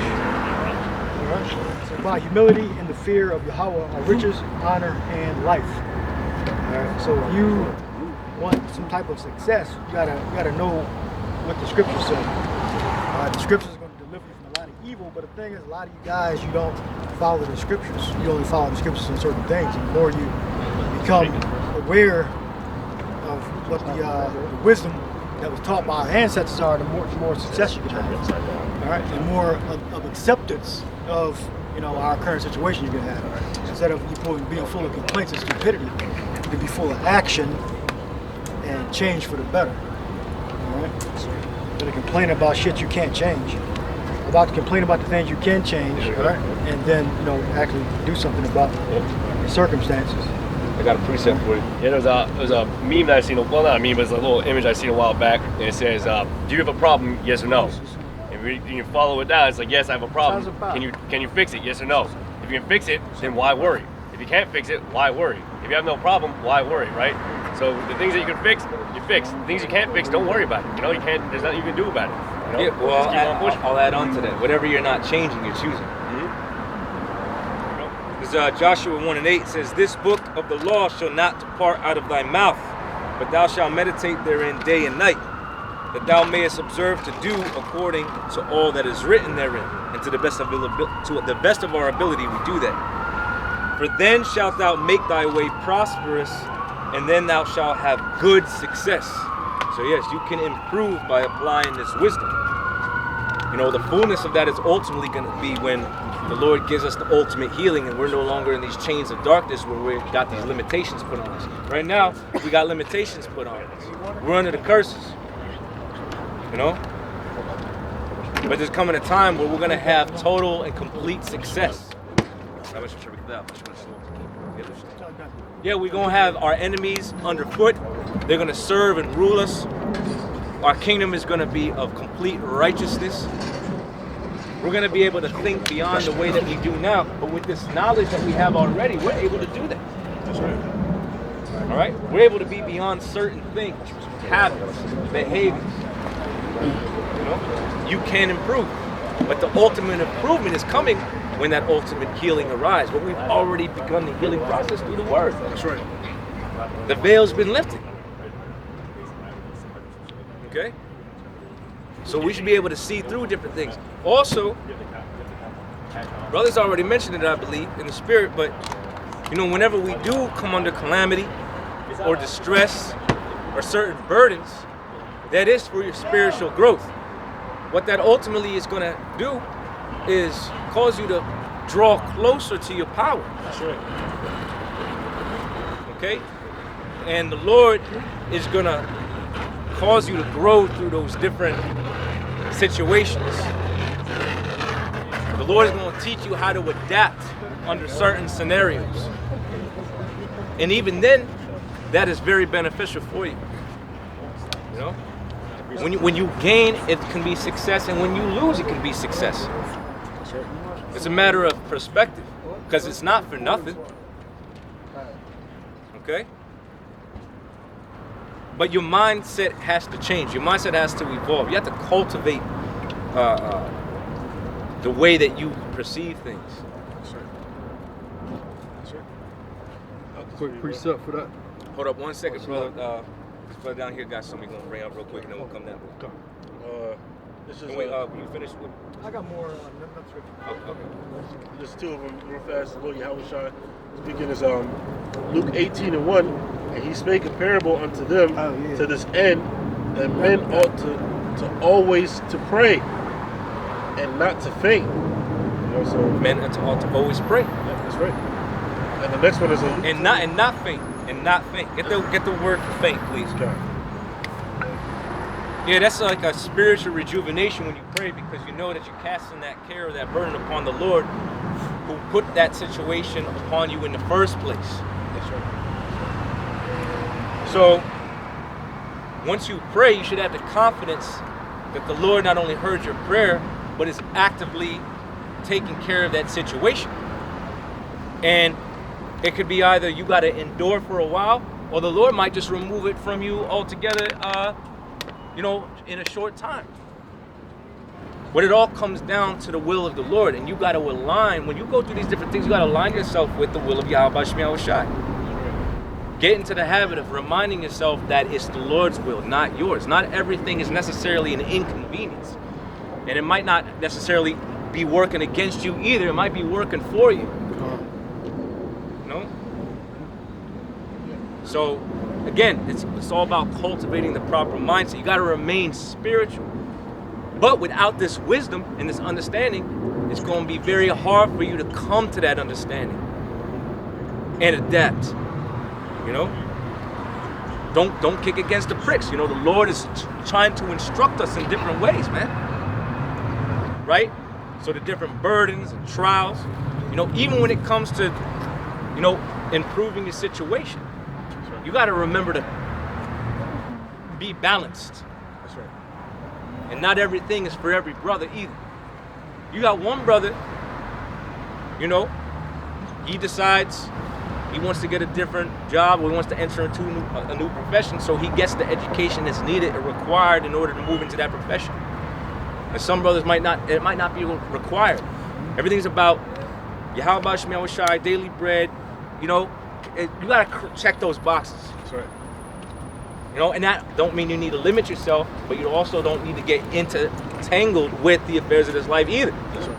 So there's a balance. It all depends on that particular brother and his walk. That's right. But you have to make those, you have to be able to mature to make those types of decisions.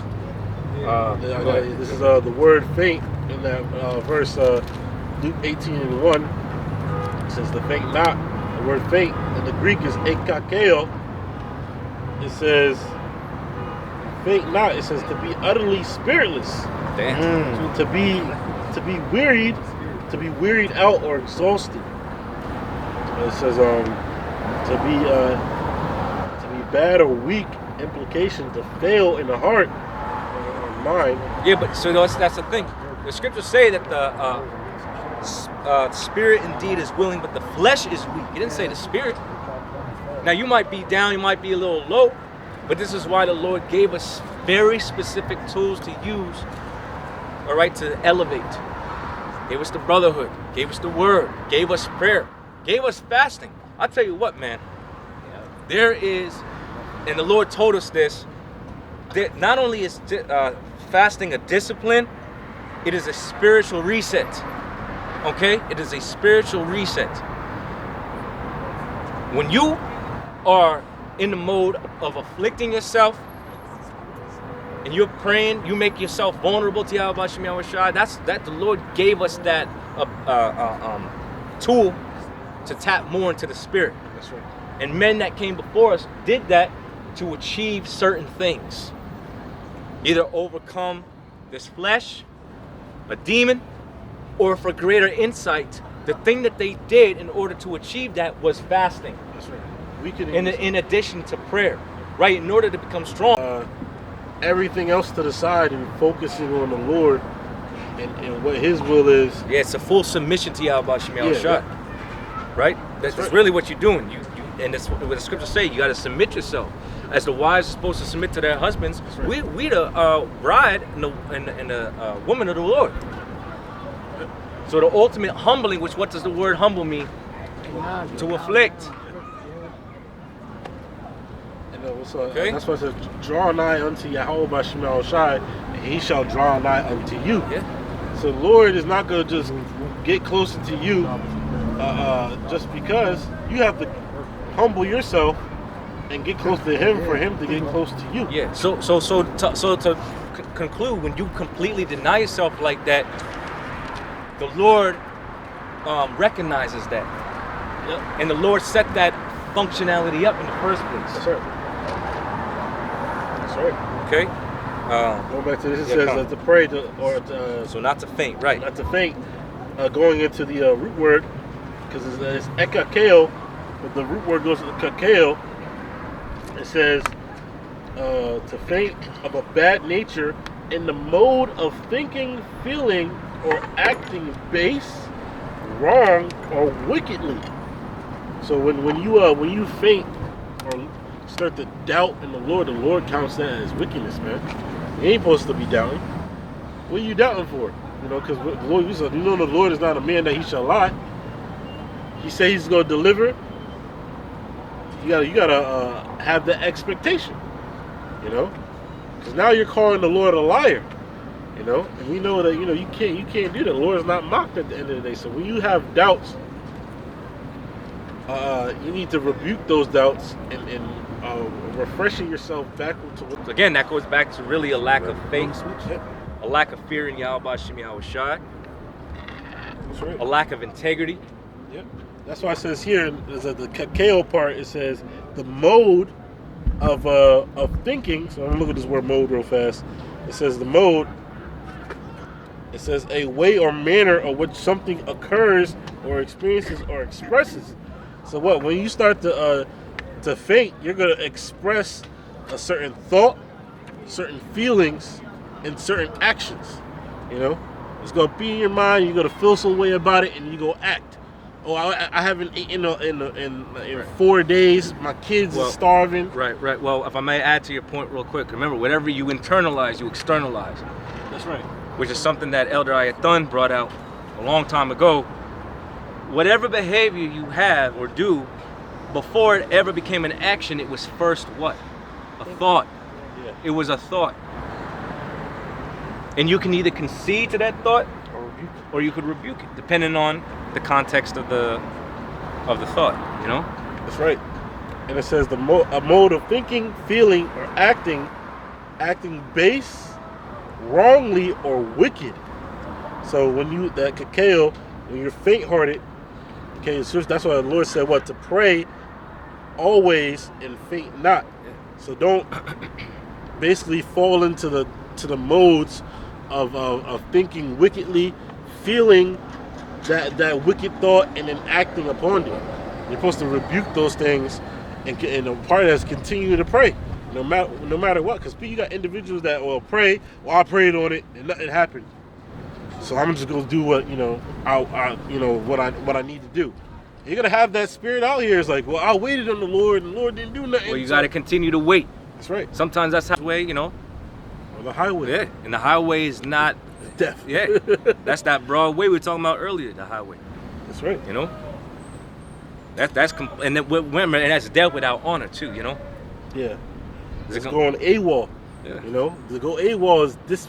You don't want a dishonorable discharge, man. You know, you being sent to the spiritual realm because you disobeyed the Lord. You want an honorable discharge, you know. So if you got sent to the spiritual realm, it's because you did what the Lord. At the end of your course, basically. Right. You got to. The scripture say constantly endure. All right. Was there more on that? That was on this one. Okay. You said you had a precept down this way. Okay. Yeah, I wanted to get a definition for a word real quick. It's dealing with time. Now, when you go into the etymology word for time, it simply means to divide. You know what I'm saying? Meaning to decipher between stuff. Like it's 12 o'clock, I gotta do this. It's 7 o'clock, I gotta do this. Well, we're on the Lord's time. Meaning that what he has set up, we have to follow those instructions. Okay, all right, this isn't time to do this. It's time right now to get this done. You know, which is to push prophecy. I got Jeremiah, chapter 50, verse 6. Yeah, like a clock is not telling time. A clock is an instrument used to measure. Yeah. And the Holy Scriptures is also what? A measuring, exactly, a measuring stick. It says, measure thou the times diligently. That's it. It's an instrument used to let us know where we're at and then how to conduct ourselves. What manner of persons ought you to be in all holy conversation and godliness? Looking for and hastening the coming of the day of Yahweh Shem Yahushua. And everything that aligns with that spirit. Go ahead. Jeremiah 51:6. Flee out of the midst of Babylon and deliver every man his soul. Right, and this is the time. This time right now, that Babylon's about to be destroyed, and you're part of the hopeful elect. The Lord is calling you back in to flee out of her. All these concepts of living this glorious life and trying to be rich instead of praying and fasting, you know, and drawing closer to the Lord, you're gonna be caught up in this destruction. And I'm talking to Jake. The hell with the rest of you nations. You know what I mean? I'm not talking about like Christians saying, everybody can be saved. No, we're only dealing with the so-called Negro, Latino, Native American Indians. And the elect. Of the elect. Of the elect. Of the elect. I mean, right. we teach that all Israel will inevitably be saved, but on this side, only the elect. Only The elect Lord is only what dealing it with the elect. Con. Don't look at us like, oh, well, what about the rest of Israel? The Lord ain't dealing with the rest of the nation right now. Right. He's only concerned with the elect. Take it up with the Most High. Be not cut off in her iniquity. Right, because this judgment coming to America. America is going to be the lake of fire. That's what's going to come. Through them ICBM missiles coming from Russia, China, and their allies.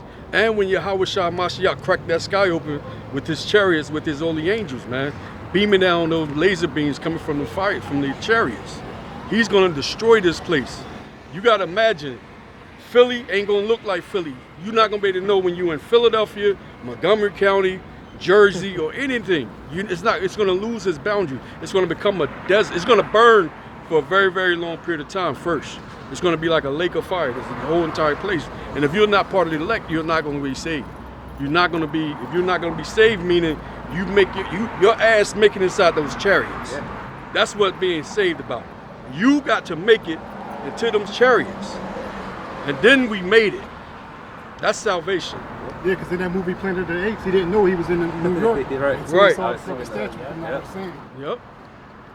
The vengeance already started. This is what we was talking about. The famine of the word, the famine, all the pestilence on this earth, the earthquakes, it's already started. This is why the prophets are on highways and byways, starting from Elder Pastor Tahar of Great Millstone on down, is out here risking their lives every day for the hopeful elect, man. Telling you this truth. He will render unto her a recompense. Right. Can you look up the word recompense in Hebrew? She's going to get exactly what she deserves. Payback. Payback. Righteous judgment. Recompense. Transliteration. No, the Hebrew word. Gamon. Gamawal. From the root. Yep, go ahead. The recompense on reward, benefit, given, serve, deserve. Deserve. Everything. You deserve it all, Esau. This place was built by blood, innocent blood of God's chosen people, man.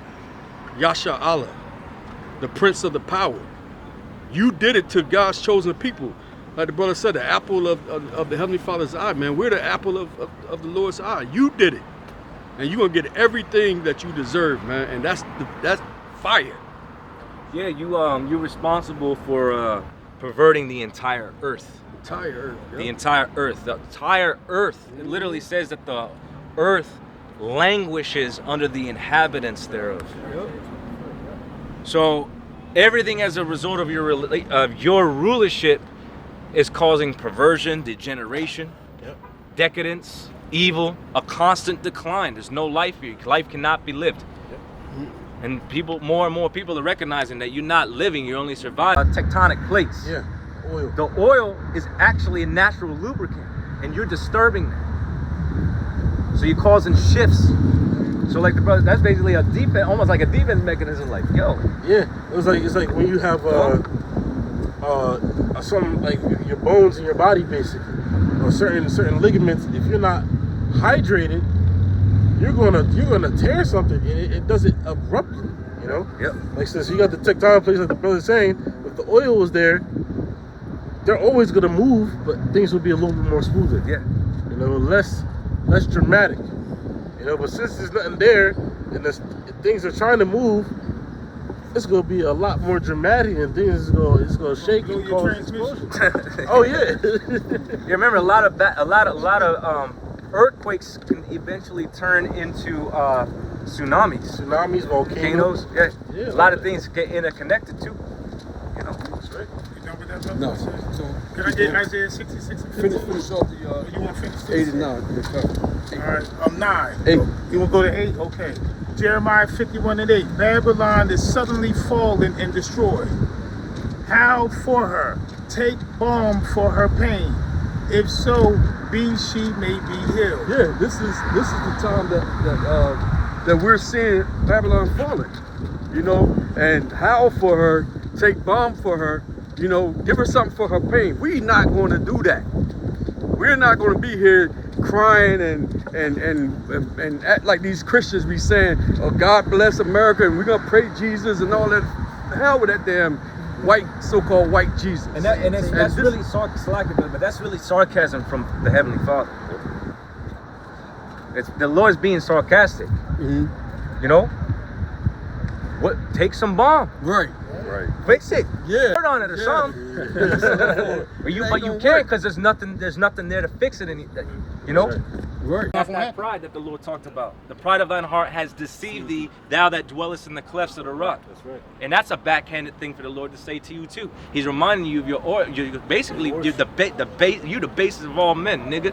Right. All right. Oh, thou that dwellest in the clefts of the rock. Yeah. That's right. You want now? Okay, yeah. Jeremiah 51:9. We would have healed Babylon, but she is not healed. Like the brother just said, it's sarcasm. Because the man has been on this highway since 1969, the men of the Lord, bringing out this truth. Had they would have listened, maybe Babylon would have been healed, but it's not for this place to be healed. This truth is not for everybody. It's only for the elect of Israel. That's what this truth is for. To fuck this place. This place is going down. 2/3 of you niggas going down, and all of you other nations are going back into slavery. I mean, this place was literally destined to be destroyed. It was literally erected and built up. The Lord said, oh, how great riches come to naught. And it's only going to take the Lord, Yahweh Shai, when he sent with the holy angels, 1 hour. It is all the part of sarcasm too. To have a president who can't hold his bowels, or baby and pedophile, and the world is basically witnessing his degeneracy. Yeah, AKA the shit show. Wet wipes. Yeah, exactly. Yep. Mr. Wet Wipes. That's it. I got one too. This is and that's a perfect metaphor because the shit about to hit the fan. Every time you have a conference, you pass gas, and the people standing around him almost fucking pass out. Damn, it gotta be atrocious. I saw this one lady. I mean, she knew she was on camera, but she almost took like a step backward. Like, and did that. Yeah, like God damn. McDonald's we be eating. You know that's all he eats is McDonald's 24/7. It's a famous video of the bull sitting right behind Trump, and all he can't control it. He was on live TV like he can't control it, man. He was asleep and passed gas and woke himself up. Oh shit. This is Ecclesiastes 10:16. Woe unto thee, O land, when thy king is a child and thy prince is eating the morning. So your president is basically a baby shit on himself, man. An old baby, man. Old racist ass pedophile that shit on himself. That's the pinnacle of Edomites, man. That's the pinnacle of Edomites. Y'all fucking losers, man. Yeah, he the real boss baby. Yeah, man. Hey, that's losers, man. Yeah, then didn't he actually say that? When he was in the presence of all them leaders, he said, I'm the boss or some crazy shit like that. Y'all remember that? Oh, yeah. He was in the presence of those leaders. Ukraine and all the. Yeah, he said, I'm the boss. Go ahead, Salah. Sorry, man. All right, dude. Bars off? Yep. This is the book of Isaiah 34. I'll start at 4. It says, and all the host of heaven shall be dissolved, and the heavens shall be rolled together as a scroll, right, going into that destruction, right, the mushroom cloud that's going to be caused by that thermonuclear destruction. It says, and all their hosts shall fall down as the leaf falleth off from the vine, and as a fallen fig from the fig tree. Yeah, so even, during the climax of World War III, Esau trying to come against Yahweh Shai, all that is going to be destroyed and brought down, right? In verse 5, right, the point, it says, for my sword shall be bathed in heaven, behold, it shall come down upon Idumea and upon the people of my curse to judgment. Now, that word Idumea goes into the Edomites. It's just a Greek way of saying Edom, right? And I want to get that word for curse as well in the Hebrew. I think we say too, the Spirit last night, I watched, because I never got to watch it, Terminator, the original Terminator, then Terminator Judgment Day is the one I grew up on. That future that they saw with all the destruction and fucking all that shit, it was 2028. Yep. And shit, that was the year that they saw all the destruction, And you know, it's just one of those things that I was like, damn, it was like surreal. I was like, damn, you know, when this movie came out, it was in the late 80s, you know, so that was like what, 40 years later. Part 2 or part 1? The first one, you know, and then when they showed a future scene, it said 2028. I was like, damn. And you talked about Skynet. Yeah, Skynet, the whole thing. I'm like, god damn, man. And we're already in 2026, man. That's only 2 years. 2 years after that, but they had the rise of the fucking AI robots and shit. But just showing you that they ultimately, you know, prophecy is shown in these movies. It's just like one of those things where it showed the desolation of America, man. Yeah, like the movie Terminator Genesis. Now that title in of itself is spiritual. Now to terminate something means to end something. Right. The Genesis is the beginning of something, or the origins. Right. Now, in that movie was heavily emphasized on the Skynet, which goes to show you where America's headed. Everything's going to be interconnected, put on a digital grid. That's alluding to what? The micro C hit. And remember, we know that's the end of the old system and the beginning or the birth of the new system. But also you could apply Esau is the end of the world, and Jacob is the beginning of it that followed. Yep. Because of the actual shit. Because remember, that's gonna put the proverbial nail in his coffin. Once he mandates that chip, there's no coming back from that. That is officially when the Lord is going to intervene. Remember, while he is eating. Right. Okay? In his sufficiency, he shall be in straits. While he is eating, the Lord is going to rain it upon him. That's when that destruction is simultaneously going to come, and the deliverance is going to simultaneously come. Yep. So they got that title right. Terminator Genesis. There's a couple things you could take away from there, but spiritually, that was, you know, I had did a lesson on it a long time ago. That's a takeaway, the angle that I had it from. There's a lot here too, but real quick, in the movie, the guy that built Skynet was a Jake. They blamed it on Jake for building the system that destroyed the world. If y'all remember, the Terminator, they went in there, put the gun to him and his wife. Shot him in his leg. Shot him in his leg, but he was a Jake. They blamed it on Jake. Were they going to accuse us? Remember, we're the perennial prophets of doom. was Peter Thiel and Palantir. The same thing that Skynet was doing, that's exactly what they have right now. You know, marketing different people as, you know, combatants of the state. And that's why they're also heavily moving further into that anti-Sem campaign. Yep. Because who are the primary ones exposing them? Prophets. It's the prophets. Yeah. That's right. And it's really the scriptures that are exposing you. Okay? Because we never said you're not a Semite. All right? Which is really Shem. We know you're a Shemite. Okay? We come from the same line, but the Lord separated us as nations. Mm-hmm. Right. All right? Inevitably, when our forefather Isaac birthed us. When Rebecca. Excuse me. Sorry. When she conceived. Shit. Elam is. All right, but we share the same parents, man. No, but the Lord did ultimately divide us. He separated us as a nation. Okay, and you were the weaker. Yep. Okay, but yeah, we share out. And Esau, okay, and Jacob are not the only Shemites. So they going off. They're going way off. They're gonna have a hard time if they accuse anybody and bring them to court. They're gonna have a fucking hard time. They're going to have to use that new speak in that perverse language. And I say perverse, meaning it's corrupt. All right?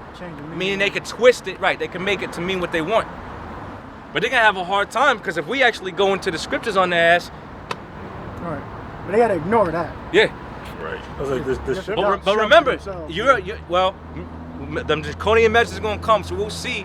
But if they still allow a fair trial, because you got to remind the judge, am I entitled to a fair trial? This is what enables you to start bringing in certain evidence. You got to remind them what Ronald Reagan said. One of your own said that the Bible was what? The law of the land. So we following this, you don't got no charges to bring up against anybody. Because you're supposed to follow that book too, but you don't. You cast the words of the Heavenly Father behind you. Okay? You got to look up the laws on appeal. Yeah. I don't know what the laws on appeal are. Because if they find you guilty, well, can you appeal it? Yeah. Well, prove that we not Shem. Can't. You can't do that. If we walk in there and you say, oh, you praying in an anti-Semite rhetoric, you go up there, you tell, I'm a Semite too. Like Elder Apostle said, what am I against myself? Mind you, Shem on the planet, all the Shemites are the predominant cultures on the planet, from Moab and Ammon, Ishmael, Elam. You know, they're the basically the Shemites are the ones that's really running the damn show on the planet. And stuff, Yeah, you have Shem, Ham, and Japheth. And out of those 3 lines, the earth was repopulated. So a lot of nations came out of Shem. So they got that all twisted. Anyway, moving on. What's coming? But the brother made a point about them blaming Jake. They're going to blame us. They already do. Remember, he's known as the accuser.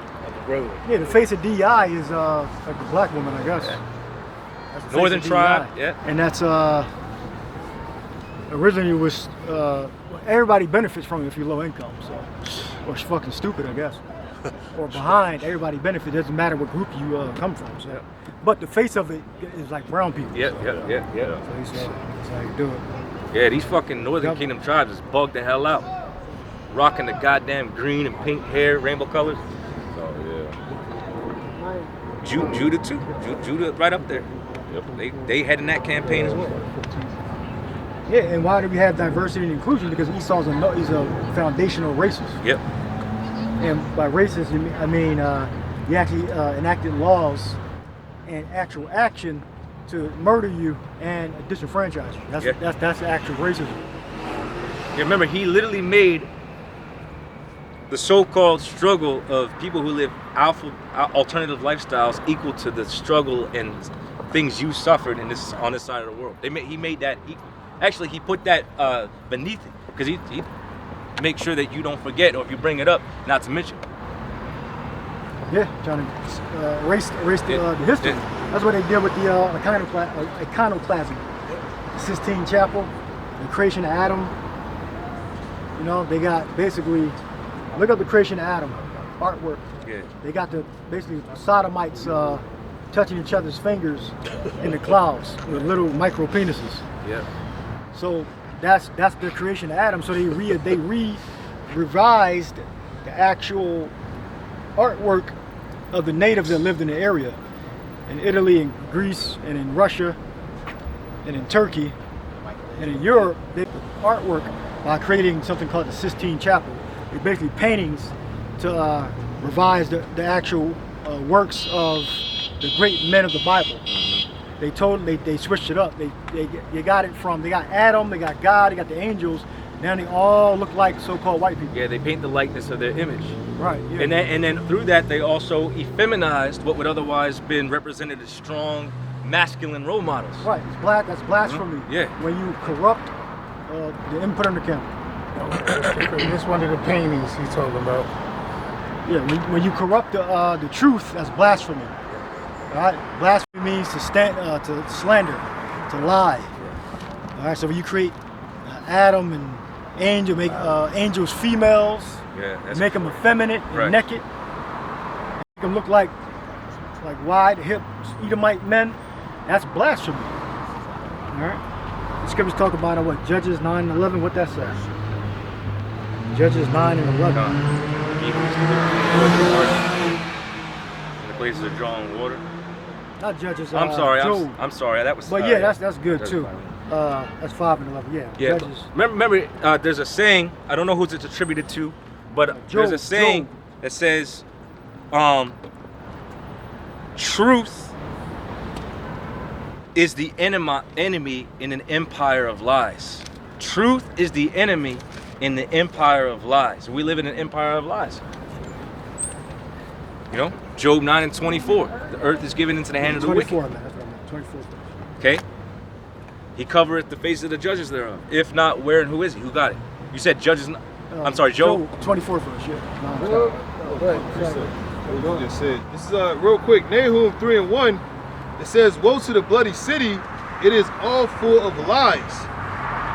When it comes to icons, you know, all of these things, they've pretty much been whitewashed, or through iconoclasm, meaning the destroying of an image. They've erased Jake, or tried to take Jake away from their heritage, okay, and what belongs to them. You know, reduce them to effeminate, all right? The men is effeminate, the women is masculine, right? That's basically part of them trying to separate us from being a nation.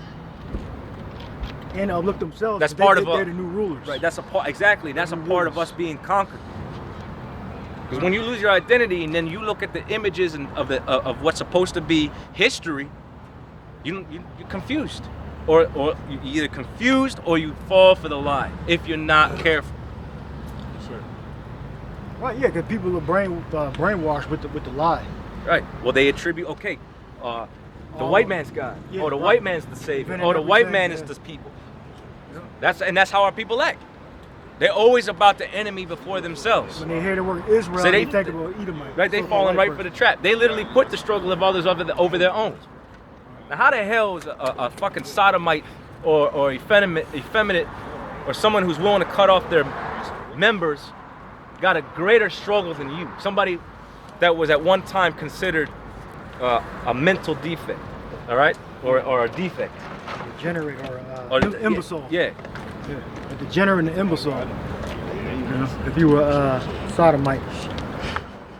You coming over here on cargo slave ships, being completely destroyed, is less important than an individual who wants to expose themselves to gene therapy and hormone injection, parade around in a dress. And our people fucking love to have it. That's the thing. Our people actually subscribe to that shit. A lot of our people are doing it them damn selves. Yeah, when the time comes, it's gonna be known who has the truth. Yeah, some people's philosophy is believe in yourself, use your own brain, think for yourself. You know, then you got other people that say get with a religion. All right, there's only one truth, and we're gonna know when these prophecies come to pass. Ezekiel 33rd chapter, 33rd verse. Yeah, you're gonna know, but right now, you know, you got to think for yourself, crowd. You got to you might go into Buddhism, or you get with a mainstream religion or witchcraft. But right now, we're just suffering until that time comes where we can receive the spiritual power. Then you're gonna know. Then we're gonna put all y'all to shame. Yeah. Because y'all gonna get the chip, and the elect are not gonna get the offer the microchip, and we're gonna have that power. We're going to show you, all right, and Yahweh Shai is going to show you who has the truth. Right. Yeah, them judgments is going to reveal who had the truth. Yeah, y'all seen the bug out, the guy that was teaching Egyptology? He got the fingernails in him. Young Pharaoh. You see how the Lord bucked him completely out, man. He was already Young Pharaoh goes back. He's already a nutcase. Yeah. But yeah, he just got recently exposed, I guess in the past couple of months or something like that. I don't know when it happened. But yeah, he got the finger. He probably been dressing like that. He was always like weird and nutty and all that. And he was doing that stuff to make money anyway. When he first started doing that like 10, 15 years ago, he started talking about the black woman ain't God no more and all that. He did like a switch. So he basically going through different phases. And moments of enlightenment. First the black woman was God, then she wasn't God. Then his money went up. And then he started doing all this other weird shit with the Egyptology and all this stuff. All right? But he can just go whatever way he wants, whatever way gonna make him money. So I guess this way he's making the money again. Driver's seat. Right, yeah. Pulling them in different directions. First the black woman was God, now she's not God. Is she God again now? I don't know. Yeah, there's those different spirits activated pulling them, jerking them to and fro. Yeah. With every wind and doctrine. Yeah. Yeah, when you make a deal with the devil, every time you want to increase, you got to be more degenerate. That's it. You got to present an immoral sacrifice. Yeah, I don't know about y'all know about Terrence Howard. I don't know if he took a deal or not, but I guess he got out. I don't know what deal he got, but apparently he lost a role, whatever, and then he started just like kind of going against the grain somewhat. That don't mean you should listen to him, though. No. That don't mean you should listen to him. Just some people, they get out early, before they get fully invested. Yeah, I don't know when that necessarily happened. I just know that. I think during one of the Iron Man. That's what I was thinking. Yeah, he was supposed to play the right, War Machine, the water. Yeah. And they gave the role to Don Cheadle. Yeah. And supposedly, I don't know how true it is, but Terrence Howard was the one that advocated for Robert Downey Jr. Yeah, he was. To be the Iron Man. Yeah. And I know he definitely got a raw deal because his paycheck was slim compared to what the rest of the actors were getting. So, you know, whatever. That might have been the deal breaker. It might have been accumulating for some time. Who knows? Might have been the straw that broke the camel's back. But yeah, Terrence Howard. Yep. You might have seen like he making like social media runs the past couple of years. You know, building his following up, his subscriptions, and all that. And because if you don't get a Hollywood check, you gotta get subscribers and supporters to keep the lifestyle up. You know, he got I think 46,000 subs. You know, on one of his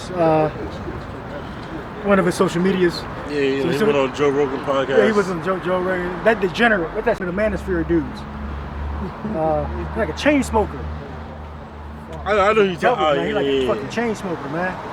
He's with them other fucking clowns, the Fresh and Fit clowns. No, he brought him on a show like a chain smoker. He a Catholic. Wilson something. Andrew Wilson. Yeah, he's a degenerate. Yeah, that Edomite. He's a fucking degenerate, man. Yeah, fucking Andrew Wilson is a piece of shit. Cigarettes, man. Yeah, he's a real big piece of shit. Catholic apologist. Yeah, he hails himself as this mighty debater. Yeah, and his wife apparently is that's why you shouldn't listen to these fuckers. They don't live the life they tell them that they actually live. His wife is, I believe, he married into a family, according to what the internet saying. His wife already had children. Yeah. According to what the internet saying. Yeah. You know? Remember, he's a stepdad. He debated Captain Tazariak and he's Captain Tazariak. This dude too. Yeah. Well, no, I know. And then Al-Azhar. That's when he was younger? That's when he was younger, yeah. That's not him. That's somebody else. Andrew Wilson, Red Pill. Put that in.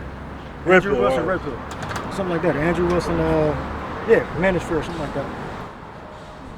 Yeah, degenerate. Yeah, he so primarily is on the damn what if Yeah, he got clips from there. Shit, whatever the fuck it's called. Yeah, he has his own stuff, but yeah, he was a lot of his clips come from shit, the what if this that dude. Yeah. A lot of his clips, original clip, but he has his own YouTube and social media and all that. Yeah. But that's how they circle whatever, that's what it's called. Yeah, that's what it is. He's a degenerate too. He's a real piece of shit. And you're right.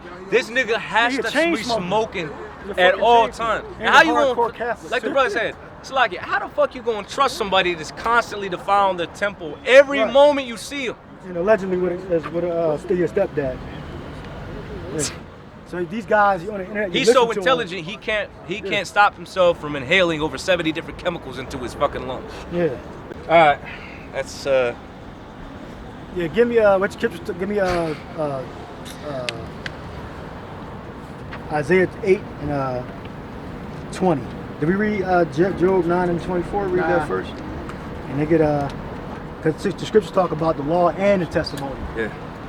All right, testimony is what the prophecy, the instruction. That's the testimony. Go ahead. Yep. Isaiah chapter 8, verse 20. 1 and 9:24 first. 9:24. Job. I got it. This is Job chapter 9, verse 24. The earth is given into the hands of the wicked. All right, that's why people follow degenerates online.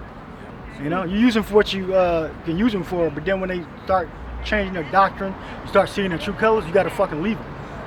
All right? So you used to watch somebody before, and now you see, because you can have judgments in real time instead of being a robot, right? You see that their doctrine has changed, or their what they really believe came out, and stop fucking following them. All right? You don't got to keep following somebody that changed the doctrine, or you see their true colors. All right? But you might not have seen them before. But now they producing this type of content, and then you stop fucking following. Yeah, that's because people they fall into that cult of personality. Right. Yeah. You know, when they really like somebody, they just don't want to separate themselves. But that's gonna be on you. You can't fall into that cult of personality. Like Jake, not Jake, but people in general, they addicted to watching girls get kicked out of. Yeah, like they'll talk addicted to that shit. Yeah, like Fresh and Fit podcast. Shit. The thing of it is, a lot of niggas that go up in there, so like a lot they don't like them niggas, but they'll watch the whole podcast though. They'll sit up there, waste their time watching the whole fucking 3 hour long, however long the show is. A dumb bitch get kicked out. Yeah.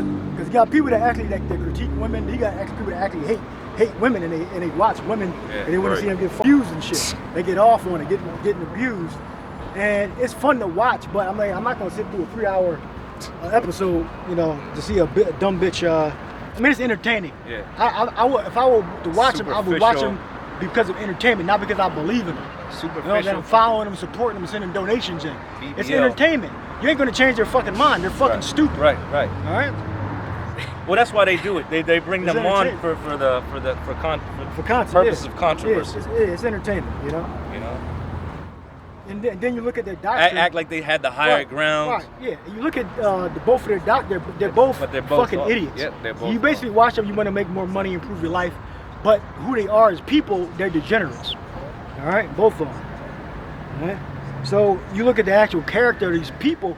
Those are not men you want to follow. And they don't follow their own advice. They Well, you got the guy that you don't like, the Benjamite dude.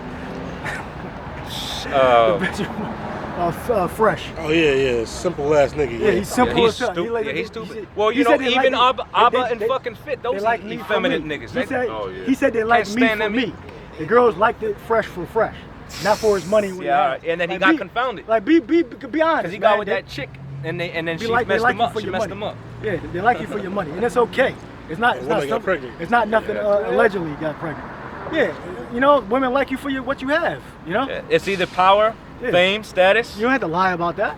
You know? You look like a damn frog. I mean, that was the joke going around. Yeah, well, they You teach look like a frog. hypergamy, but then they don't follow the rules. Yeah. You know, supposedly. Yeah, But they'll teach you all about hypergamy. Yeah. You gotta follow people that actually live the way that they say.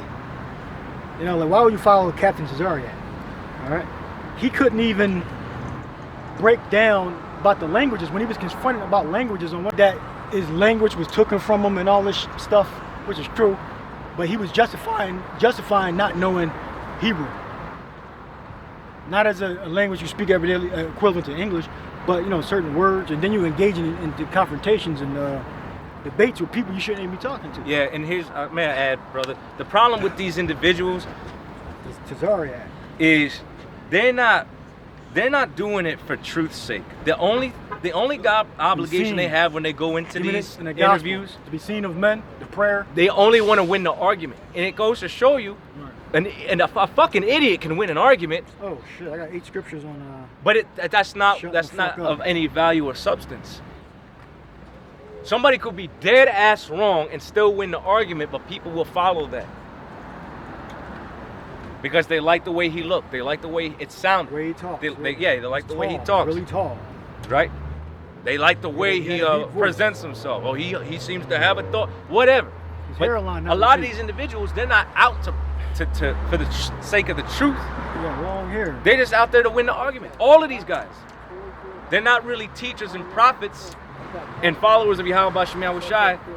They're debaters. They're Israelite podcasters, if you will, whatever you want to call Proverbs it. 13:3. But that's a commonality amongst all of these individuals. They just there to try to win the argument. That's all that matters. To one each other up. It ain't about winning the argument. Proverbs 12:23. It's about defining the truth. What is the truth?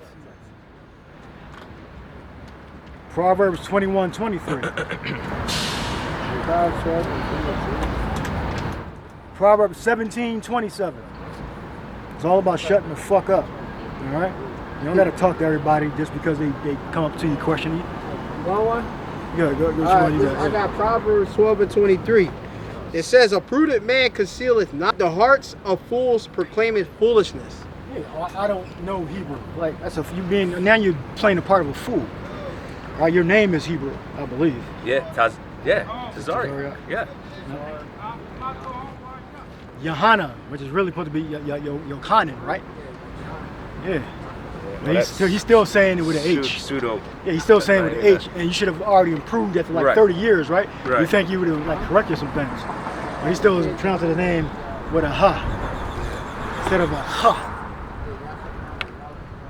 17:27. Proverbs 17:27. He that hath knowledge spareth his words, and a man understanding of his own excellent spirit. Yeah, like if somebody come up and try to, for some reason these people that like to protect children, they'll come up and talking about pedo this, pedo that. We don't have to engage in a conversation with you about that. Sometimes that's inappropriate. Why the fuck would we talk about age of consent all the damn time? All right, read that again. Oh, we don't have to engage in conversation like these conversations that bear no fruit. Just got the knowledge. Go ahead. He that hath knowledge spareth his words, and a man understanding of his he that hath knowledge spareth his words, and a man understanding is of an excellent spirit. Yeah. Somebody come up and say, Ronaldo or Messi. Like, we ain't gotta fucking answer that. Like, who you with? You are Argentina or with Spain? You want to engage in these arguments like you're trying to pull us into a debate. Then it's a loaded question. Do you support Palestine?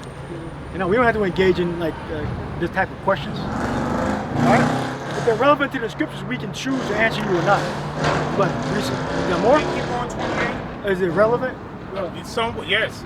Even a fool piece is counted wise, and he that shutteth his lips is esteemed a man of understanding. How you break that down wrong? That's why he has that dude on. Because I've seen it when I looked up on who's going live. Yeah. They have a premiere, I believe it's today or it was tomorrow, or it was yesterday. Of he's having that 607 that side mic. Oh, that demon. On his damn on his platform. You know, and they go have a whatever conversation or debate. But why would you have a conversation with the degenerate like that? Well, the Bible, the age of the Bible, who law's older, you know, who culture is like stuff like that. It doesn't matter. Israel wasn't the first nation. That's not the point. What book is older? Whose laws are older? Is the Hammurabi Code older than the law that Moses received from the mount, the burning mount? You know, Israel became a nation later. These guys are degenerates. It was made that way. Just because you had a nation and king first doesn't mean that you're right. Doesn't mean that you have superior knowledge. Our God is a living God, okay? Not polytheism. All right. What they say, co-equal, the so-called anti-Christians, co-equal and co-eternal. That's fucking don't make sense. Coexistence. John 5 and 30. That totally disproves that theory. John 5 and 30. All right, and that's something that got to do with other religions, with some Babylonian or religion or belief outside of the law, statutes, and commandments given to us by Yahweh. All right, a co-equal, co-eternal. That don't even make sense. Yeah, the scriptures say, "Be ye unequally yoked." What does scripture talk about? None shall want her mate. That co-equal, co-eternal thing is bullshit. All right. That's not it's not in the scriptures. Co-equal and co-eternal. All right. This is the heading our beginning. It doesn't mean the beginning of existence. That's not what the Genesis 1 and 2 says. It's the heading our beginning. Bara Ashyath, I believe, in the Hebrew. That's right. It's not the beginning of all matter in the universe. All right. That's not what the book is relaying to the reader. But these fools actually believe that. Then they try to get you, it says them, right? Right? That's what it says. It says them. So that means that other people already existed. And where they can't get his wives from and all that. I mean, the only thing, look, the only thing you would say, it is the beginning. It's a recount of the, because remember, it's the first 5 books of Moses. Now, was Moses an Israelite? Yes, he was. Right. What was his tribe? Levi. Now, yes, on the 5th day, okay, man was created, right? So it goes into that subject matter. However, there's a focal point. There's a primary reason why that recount is happening in the first place. Because what's being told, what's being recounted, is for Israel, right. The Israelites. Well, I understand it, yeah.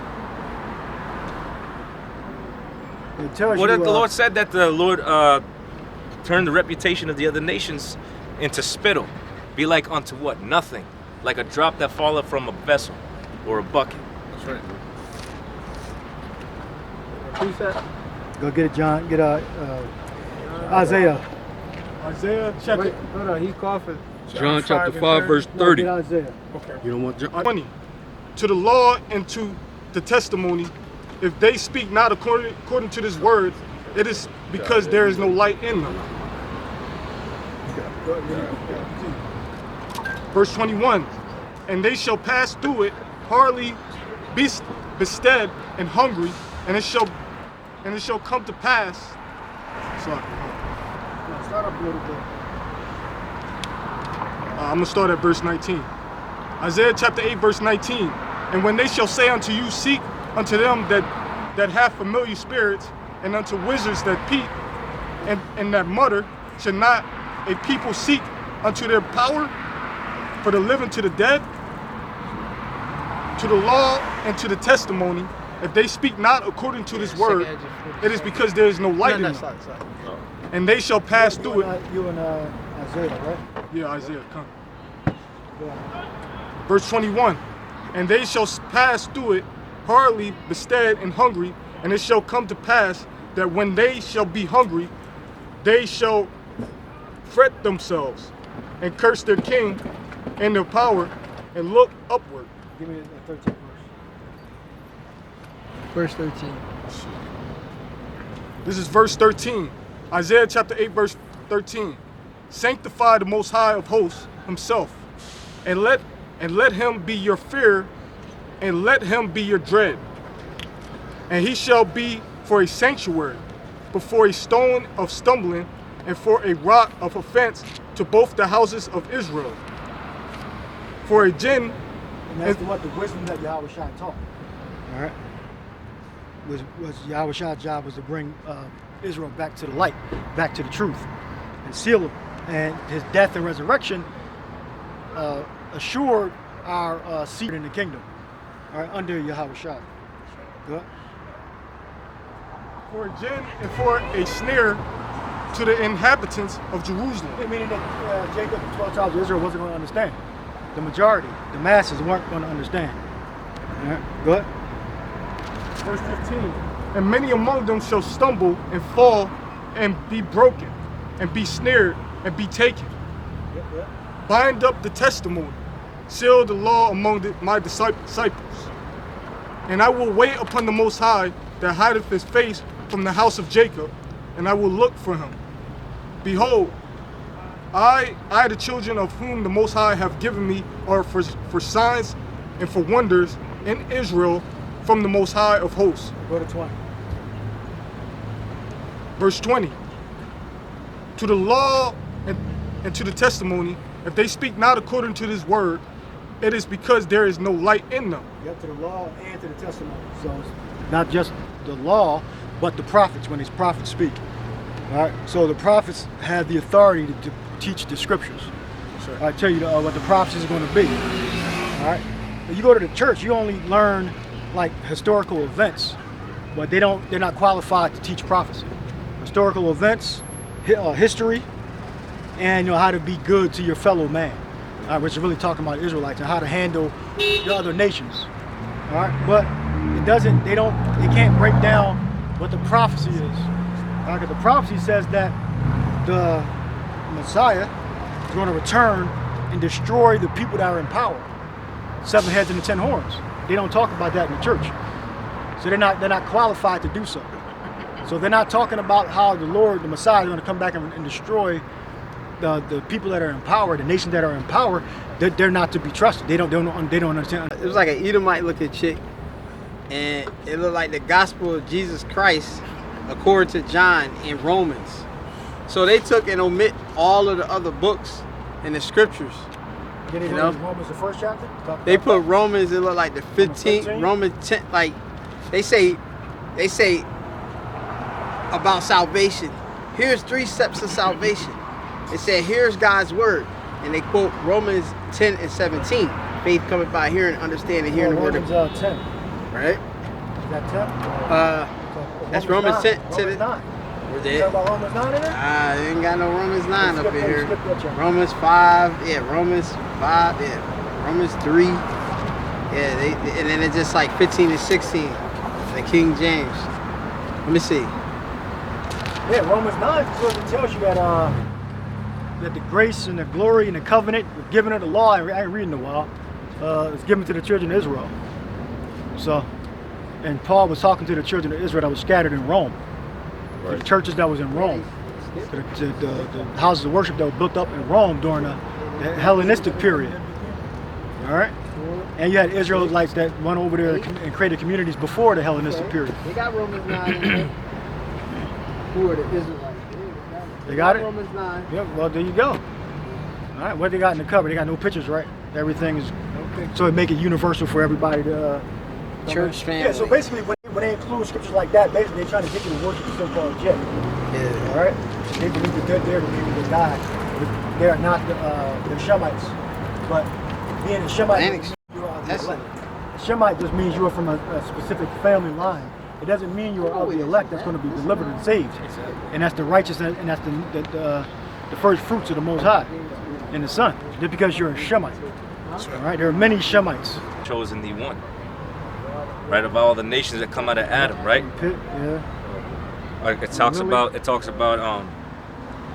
the Lord's people, okay? It don't talk about all the nations. It says thou hast chosen the one nation. And that one nation that the Lord chose is the nation of Israel, which is the so-called Negroes, Latinos, and Native Americans. It's not all the nations. And what did he choose them for? A divine purpose, right? To be his royal priesthood, all right? And to be a nation of what? Kings. Perpetual rulers, because we're going to rule the next kingdom, and we're going to rule forever. So we're going to be the ones governing the earth in righteousness. With John 5. And that's the rights that we have as his people, as his firstborn, as his beloved. John 5:30. I can of my own self do nothing. As I hear, I judge, and my judgment is just because I seek not mine own will, but the will of the Father which have sent me. So our child is begotten of the Father. Hey brothers, let's try to create more of a uniform line for Bakusha. We can move down this way, but we gotta free up the sidewalk a little bit. Get somebody else another scripture? No? All right. Well, I have one. You had one? Yeah, I got one. Oh, go. So this is the book of Revelation 19:10. It says, and I fell at his feet to worship him, and he said unto me, see thou do it not. I am thy fellow servant, and of thy brethren that have the testimony of Yahushua. Yahushua is the spirit of prophecy. So just like the elder was going into, if you're not speaking about the prophecies, if you're not speaking about this nation, all right, or this kingdom being destroyed, right, you're not going into the prophecies, then you're not truly a man of Yahweh B'Shem Yahushua. You know, if you're just talking about, you know, certain things of the scriptures to gain, you know, money or success or, you know, motivation type of, you know, things like that, then you're not truly a man of the Lord. This thing is spiritual, all right? And you tapping into the spirit is going into these prophecies, all right? Going into the MOTB, going into Jacob's trouble, going into World War III, all right? Going into who the wicked is, who the Israelites are, the elect, all right? What salvation truly is, all right? How salvation is truly going to happen, you know? That goes into the testimony of Yahushua. Right? Anybody got a precept? Get Ezekiel 36 and 5. Get the precepts and 5. Yeah, Ezekiel 36 and go ahead. Yeah, it's just another one you're holding. It says, Proverbs chapter 13:3, he that keepeth his mouth keepeth his life, but he that openeth wide his lips shall have destruction. Yes, so he who keeps his mouth keeps his life, meaning that you have to know, you know, obviously when to speak and when not to speak. It says, but he that openeth wide his lips shall have destruction. Yeah, you know, we see a lot of these guys open wide their lips and not, you know, proving it with the scriptures. So yeah, they're getting their reputation destroyed. They're getting respect laws for them. We thought they were intelligent, then he said something stupid like, damn, I know he was that, opened his mouth and proved it. Ezekiel 36 and 5, that was it? Yeah. Ezekiel 36 and 5. It says, For thus saith the Most High, Surely in the fire of my jealousy have I spoken against the residue of the heathen and against all Idumea, which have appointed my land into their possessions with the joy of all their heart, with the spiteful minds to cast it out for a prey. We saw back then doing it, and they're doing it now today. Who inhabits the land today? So-called white man. Calls himself white. That's a made-up race. I believe sometime in the 1600s, Esau started categorizing himself as a white person. All right? With the spiteful minds to cast it out for a prey. Go ahead, continue. Prophesy therefore concerning the land of Israel, and say unto the mountains, and to the hills, to the rivers, and to the valleys, thus saith the Most High, behold, I have spoken in my jealousy and in my fury, because ye have borne the shame of the heathen. Meaning the heathen are in the land. All right, so we got Edom and other nations that were in the land of Israel back then. But during this time, I believe the Babylonians had control over the land of Israel. All right. Go ahead. Therefore thus saith the Most High, I have lifted up mine hand. Surely the heathen that are about you, they shall bear their shame. But ye, O mountains of Israel, ye shall shoot forth your branches and yield your fruit to my people of Israel, for they are at hand to come. Yeah, people didn't get there yet in mass. You still have a remnant of our people that are there, and some people that went back there from the states, but the majority of our people are not in the land of Israel right now. They're inhabited by the heathen. All right. I am for you, and I will turn unto you, and ye shall see, and ye shall be stilled and sown. Tilled and sown. And shall be tilled and sown. Meaning that the land is going to bring forth abundance. All right, right now, that the land is not bringing forth abundance. They're still acquiring land through war and mass murder. All right, that's not how the prophecy of Israel returning to the land is taking place, by how they're doing it. All right, they're doing it by carnal means. Israel will return to the land by supernatural means. I continue. Yeah, that land is actually, because it's defiled under the inhabitants thereof, they got to import trees. They got to import a lot. Stuff don't even really grow over there like that. And I will multiply men upon you. That's like, this goes to show you that the people, those aren't the people, because the land would bring abundance. You wouldn't have to. There won't be no reason to import resources. The land itself is the Lord's favorite pit. It should be bringing an abundance. It should be blessed. Milk and honey. It's a land of milk and honey. And they get aid from America. Yeah, yeah. So it's a welfare state. They should be able to produce, everything they need from the land, and they should be exported. They should be a main exporter instead of an importer. They got not good technology, but they still get imports from the states. If the United States didn't exist, that state, of the so-called Jays wouldn't exist. So they're a welfare state, like the elder said. Go ahead. And I will multiply men upon you, all the house of Israel, even all of it. Why do many of them have dual citizenship? Well, all of them have dual citizenship. So if somebody try to burn their ass up, they can get the fuck out of there. All right. The mustache man was right, apparently.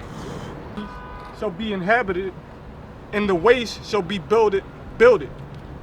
And I will multiply upon you men, and beasts, and they shall increase and bring fruit.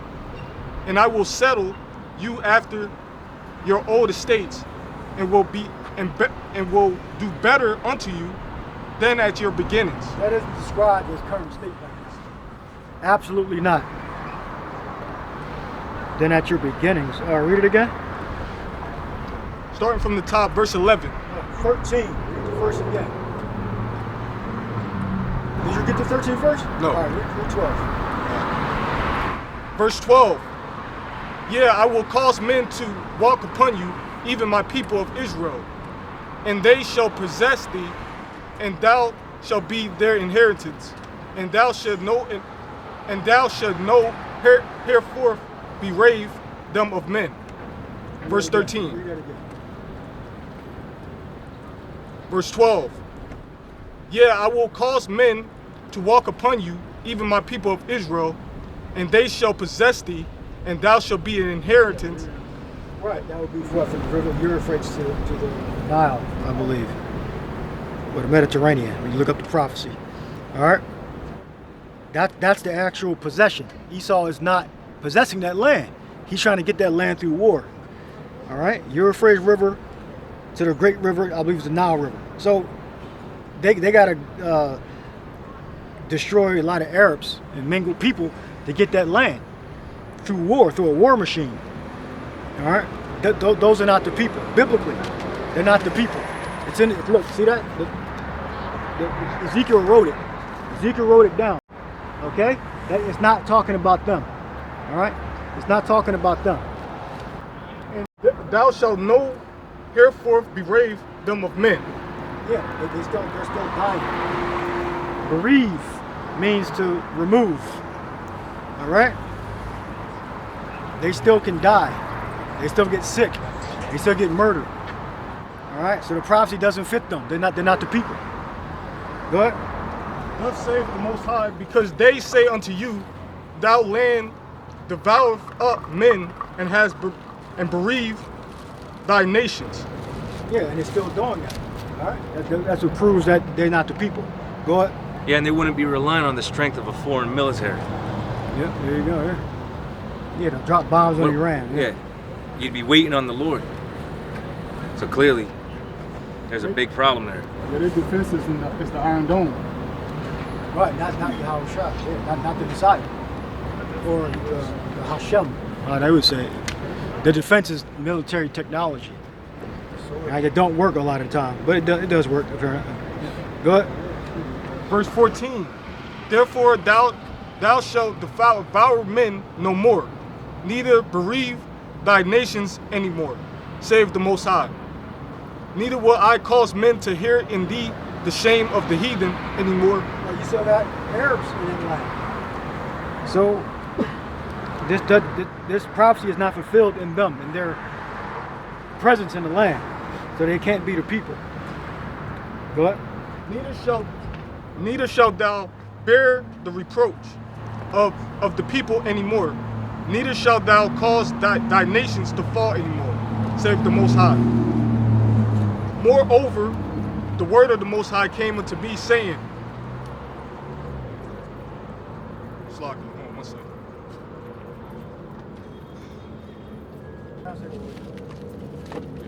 Got it? Buffer. I'll get it. Yeah. Ezekiel 34. Is it Ezekiel, what, 36? What was that? All right, read. You can take a break. Somebody else can read. Ezekiel, where you at? What was that verse? Ezekiel 36. 36 and 16. Okay, this is Ezekiel chapter 36 and verse 16. Moreover, the word of Yahweh came unto me, saying, Son of man, when the house of Israel dwelt in their own land, they defiled it by their own way, and by their doing. This is a historical account. This is why we're not in the land anymore. And this is why the true biblical Israelites are not in the land anymore. Ezekiel's going through it. Go ahead. Their way was before me as the uncleanness of a removed woman. Unclean. Breakers, transgressors of the law. Go ahead. Wherefore I poured my fury upon them for the blood that they had shed upon the land, and for their idols wherewith they had polluted it. And I scattered them among the heathen. That's where the children of Israel are. We're scattered amongst the heathen all around the world. All right? The true biblical Israelites are not in the land right now. Go ahead. I got a precept to back that up, Elder. Yeah, go ahead. Luke 21, verse 24. And they shall fall by the edge of the sword, and shall be led away captive into all nations, and Jerusalem shall be trodden down of the Gentiles until the time of the Gentiles will be fulfilled. Yeah, not fulfilled yet. We're near it, but it's not fulfilled yet. They're still in the land. All right, go ahead. And they were dispersed through the countries according to their way, and according to their doings I judged them. And when they entered unto the heathen, whether they went, they profaned my holy name. When they said to them, These are the people of Yahweh by Shem Yahweh Shai, and are gone forth But I had pity for my holy name, which is the house of Israel, but I had pity for mine holy name, which the house of Israel had profaned among the heathen, whither they went. Therefore said unto the house of Israel, thus said the Lord Yahweh, Ba'ashem Yahushai, I do not this for your sake, O house of Israel, but for mine holy name's sake. Yep, Yahweh. All right. And his son was revealed later, Yahweh Shai. All right. So we do worship the Father and the Son. Go ahead. Which ye have profaned among the heathen. And we praise his name. His name is important. It's a focal point of our religion, which is our heritage, our identity. Go ahead.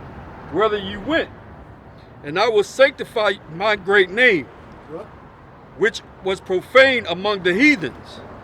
When ye have profaned in the midst of them, and the heathen shall know that I am Yahweh, Ba'ashem Yahushai. Yeah, when we get the spiritual power and we return to the land, the name of the Lord is going to be magnified.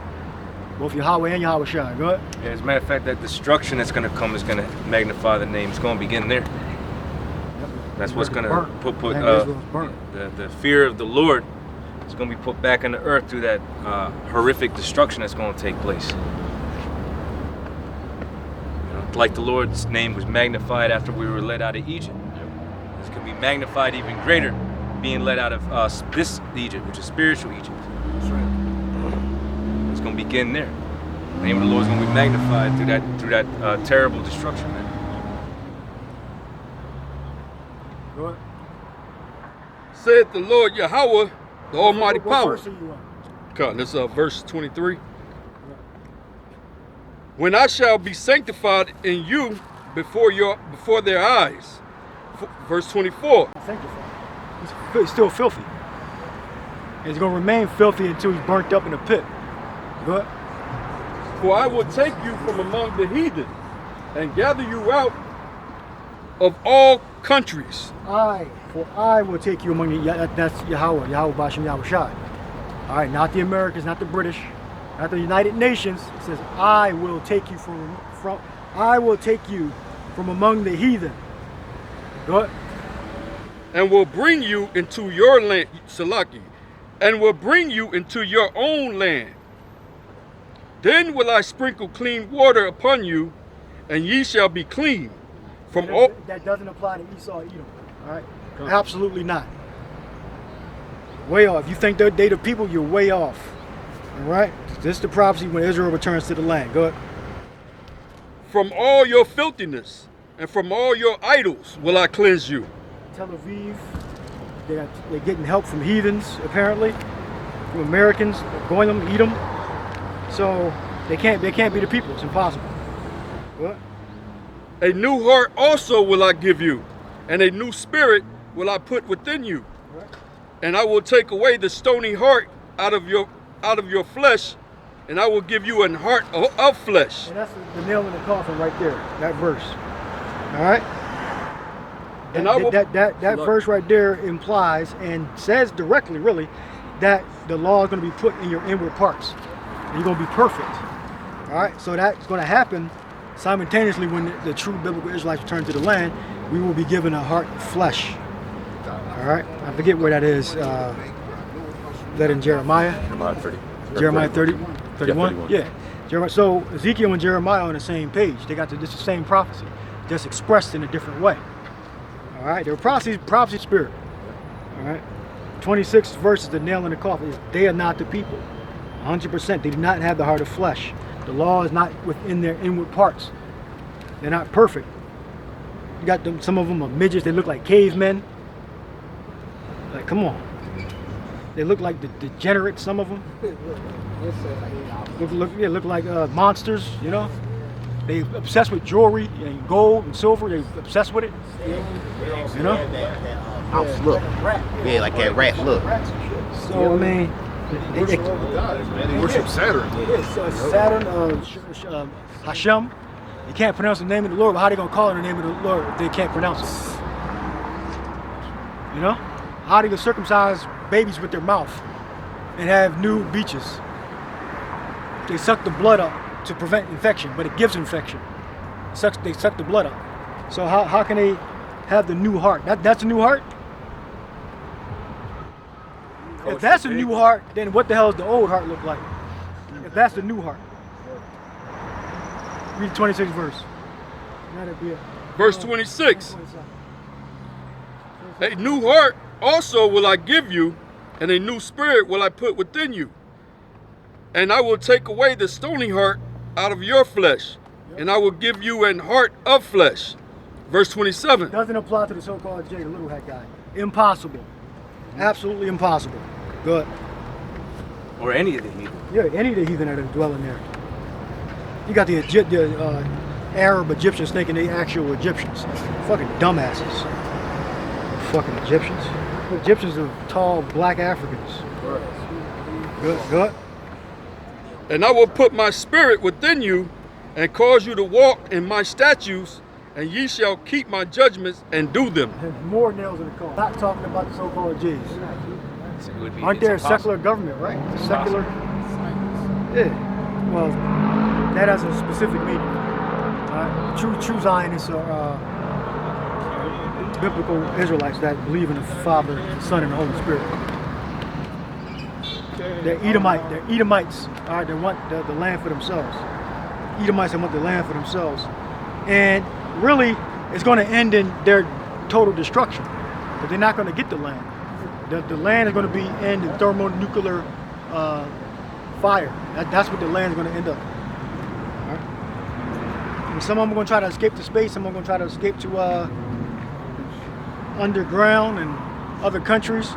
But the angels are going to gather them back, and they're going to go into slavery, and they're going to serve. They're going to bow down on their knees. That's right. And yes, sir, thank you, sir.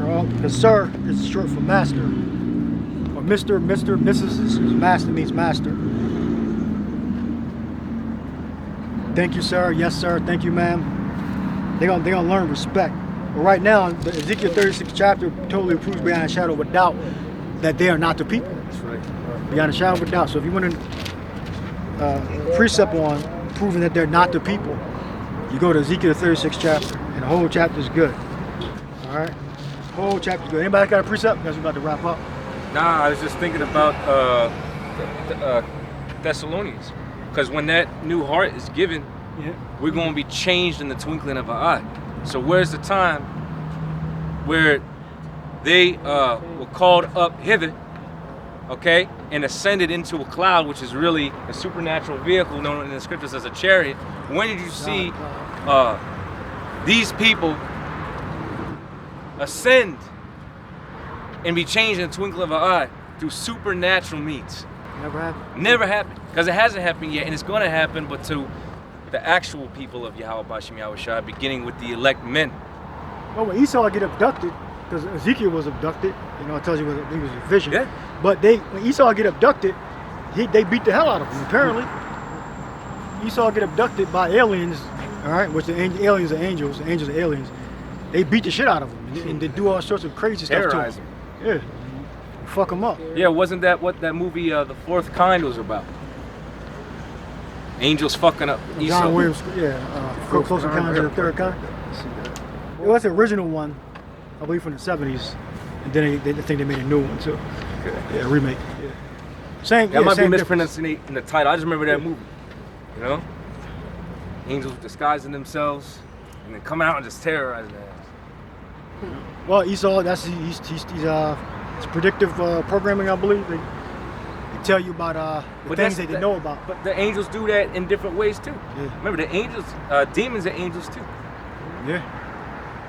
Esau constantly is being haunted. Yeah. And they tapped into that left hand side too. But anyway, yeah, they never ascended and was changed. That's gonna happen, but it's gonna happen to the elect of the nation of Israel. Again, beginning with the servants, the prophets.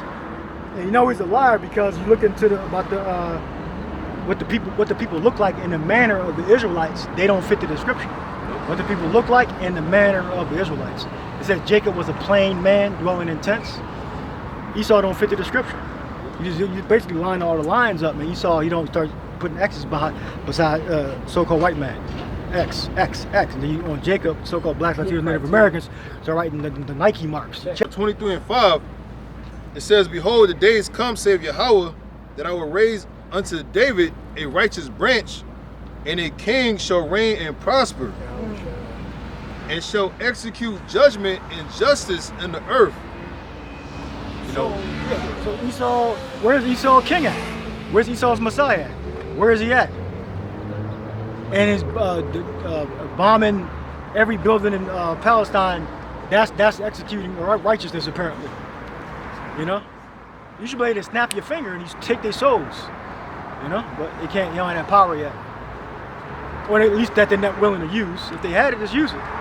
Yeah, and they should have immortality. Yeah. Like you said no earlier. Death. They're Yeah. subject to death. No death.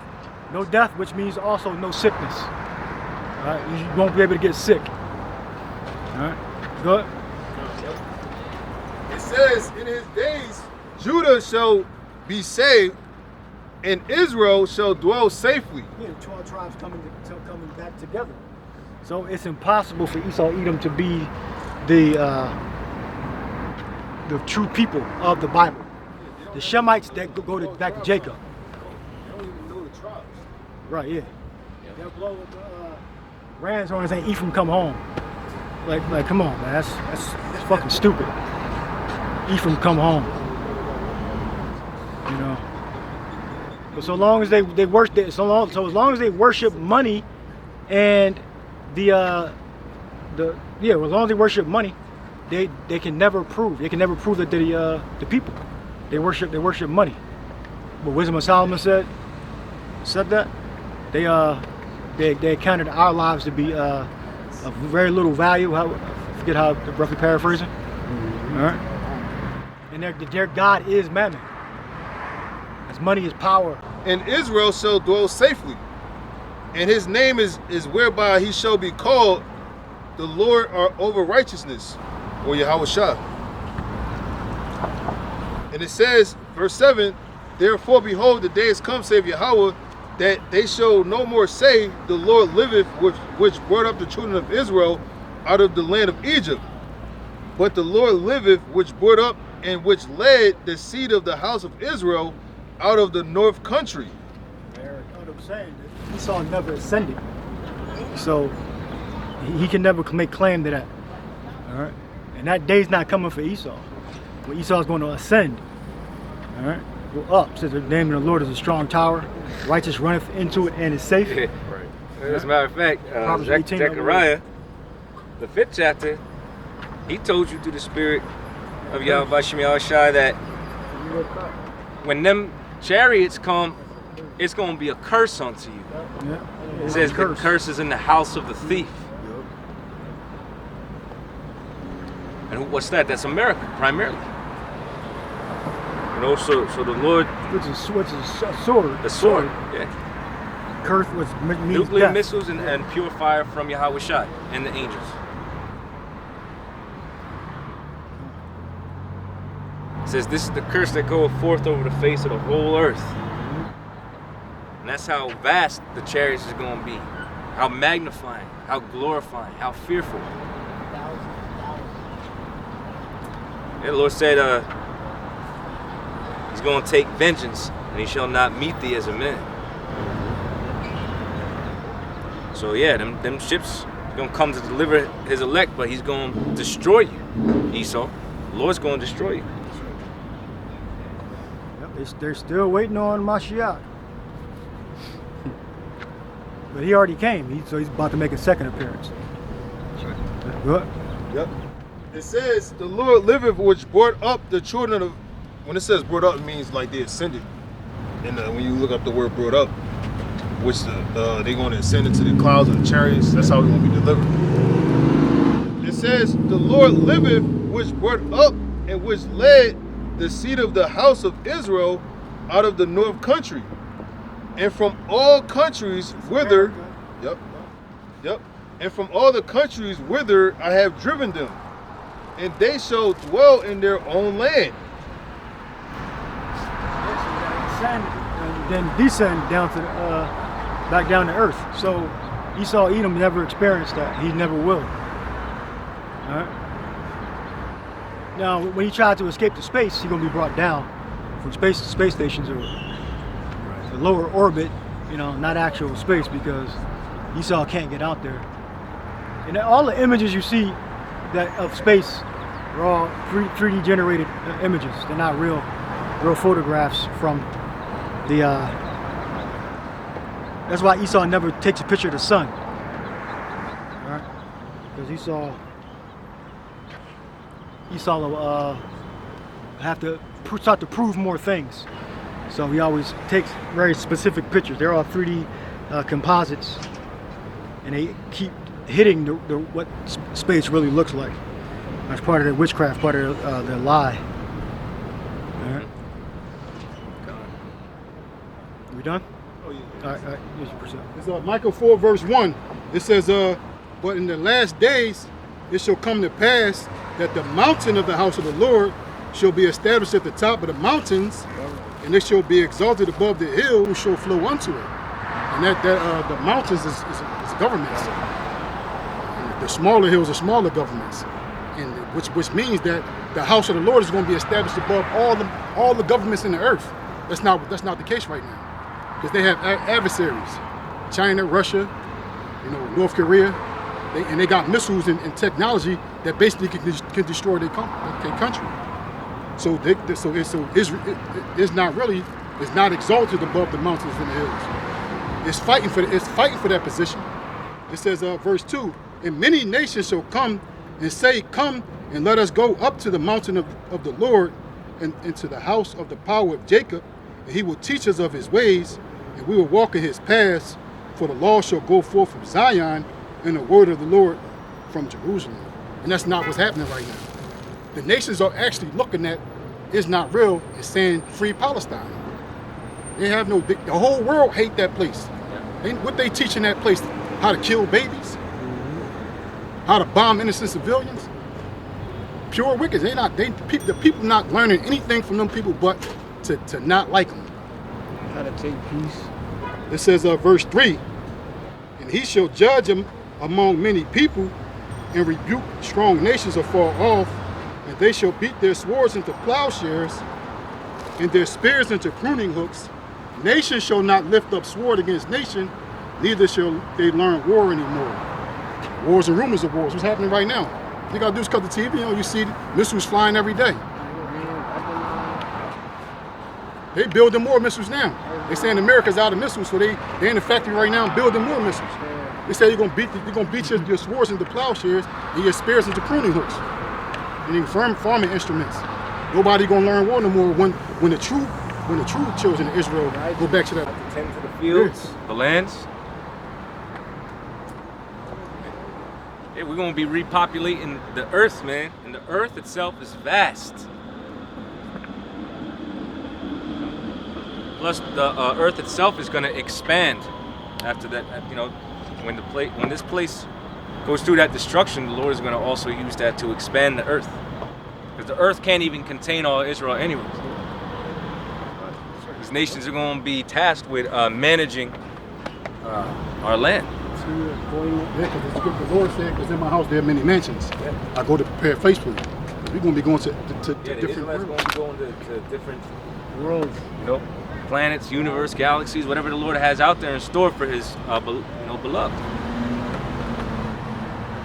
Esau, you're going to be stuck here on earth tending to everything. Getting your back beat. With taskmasters above you,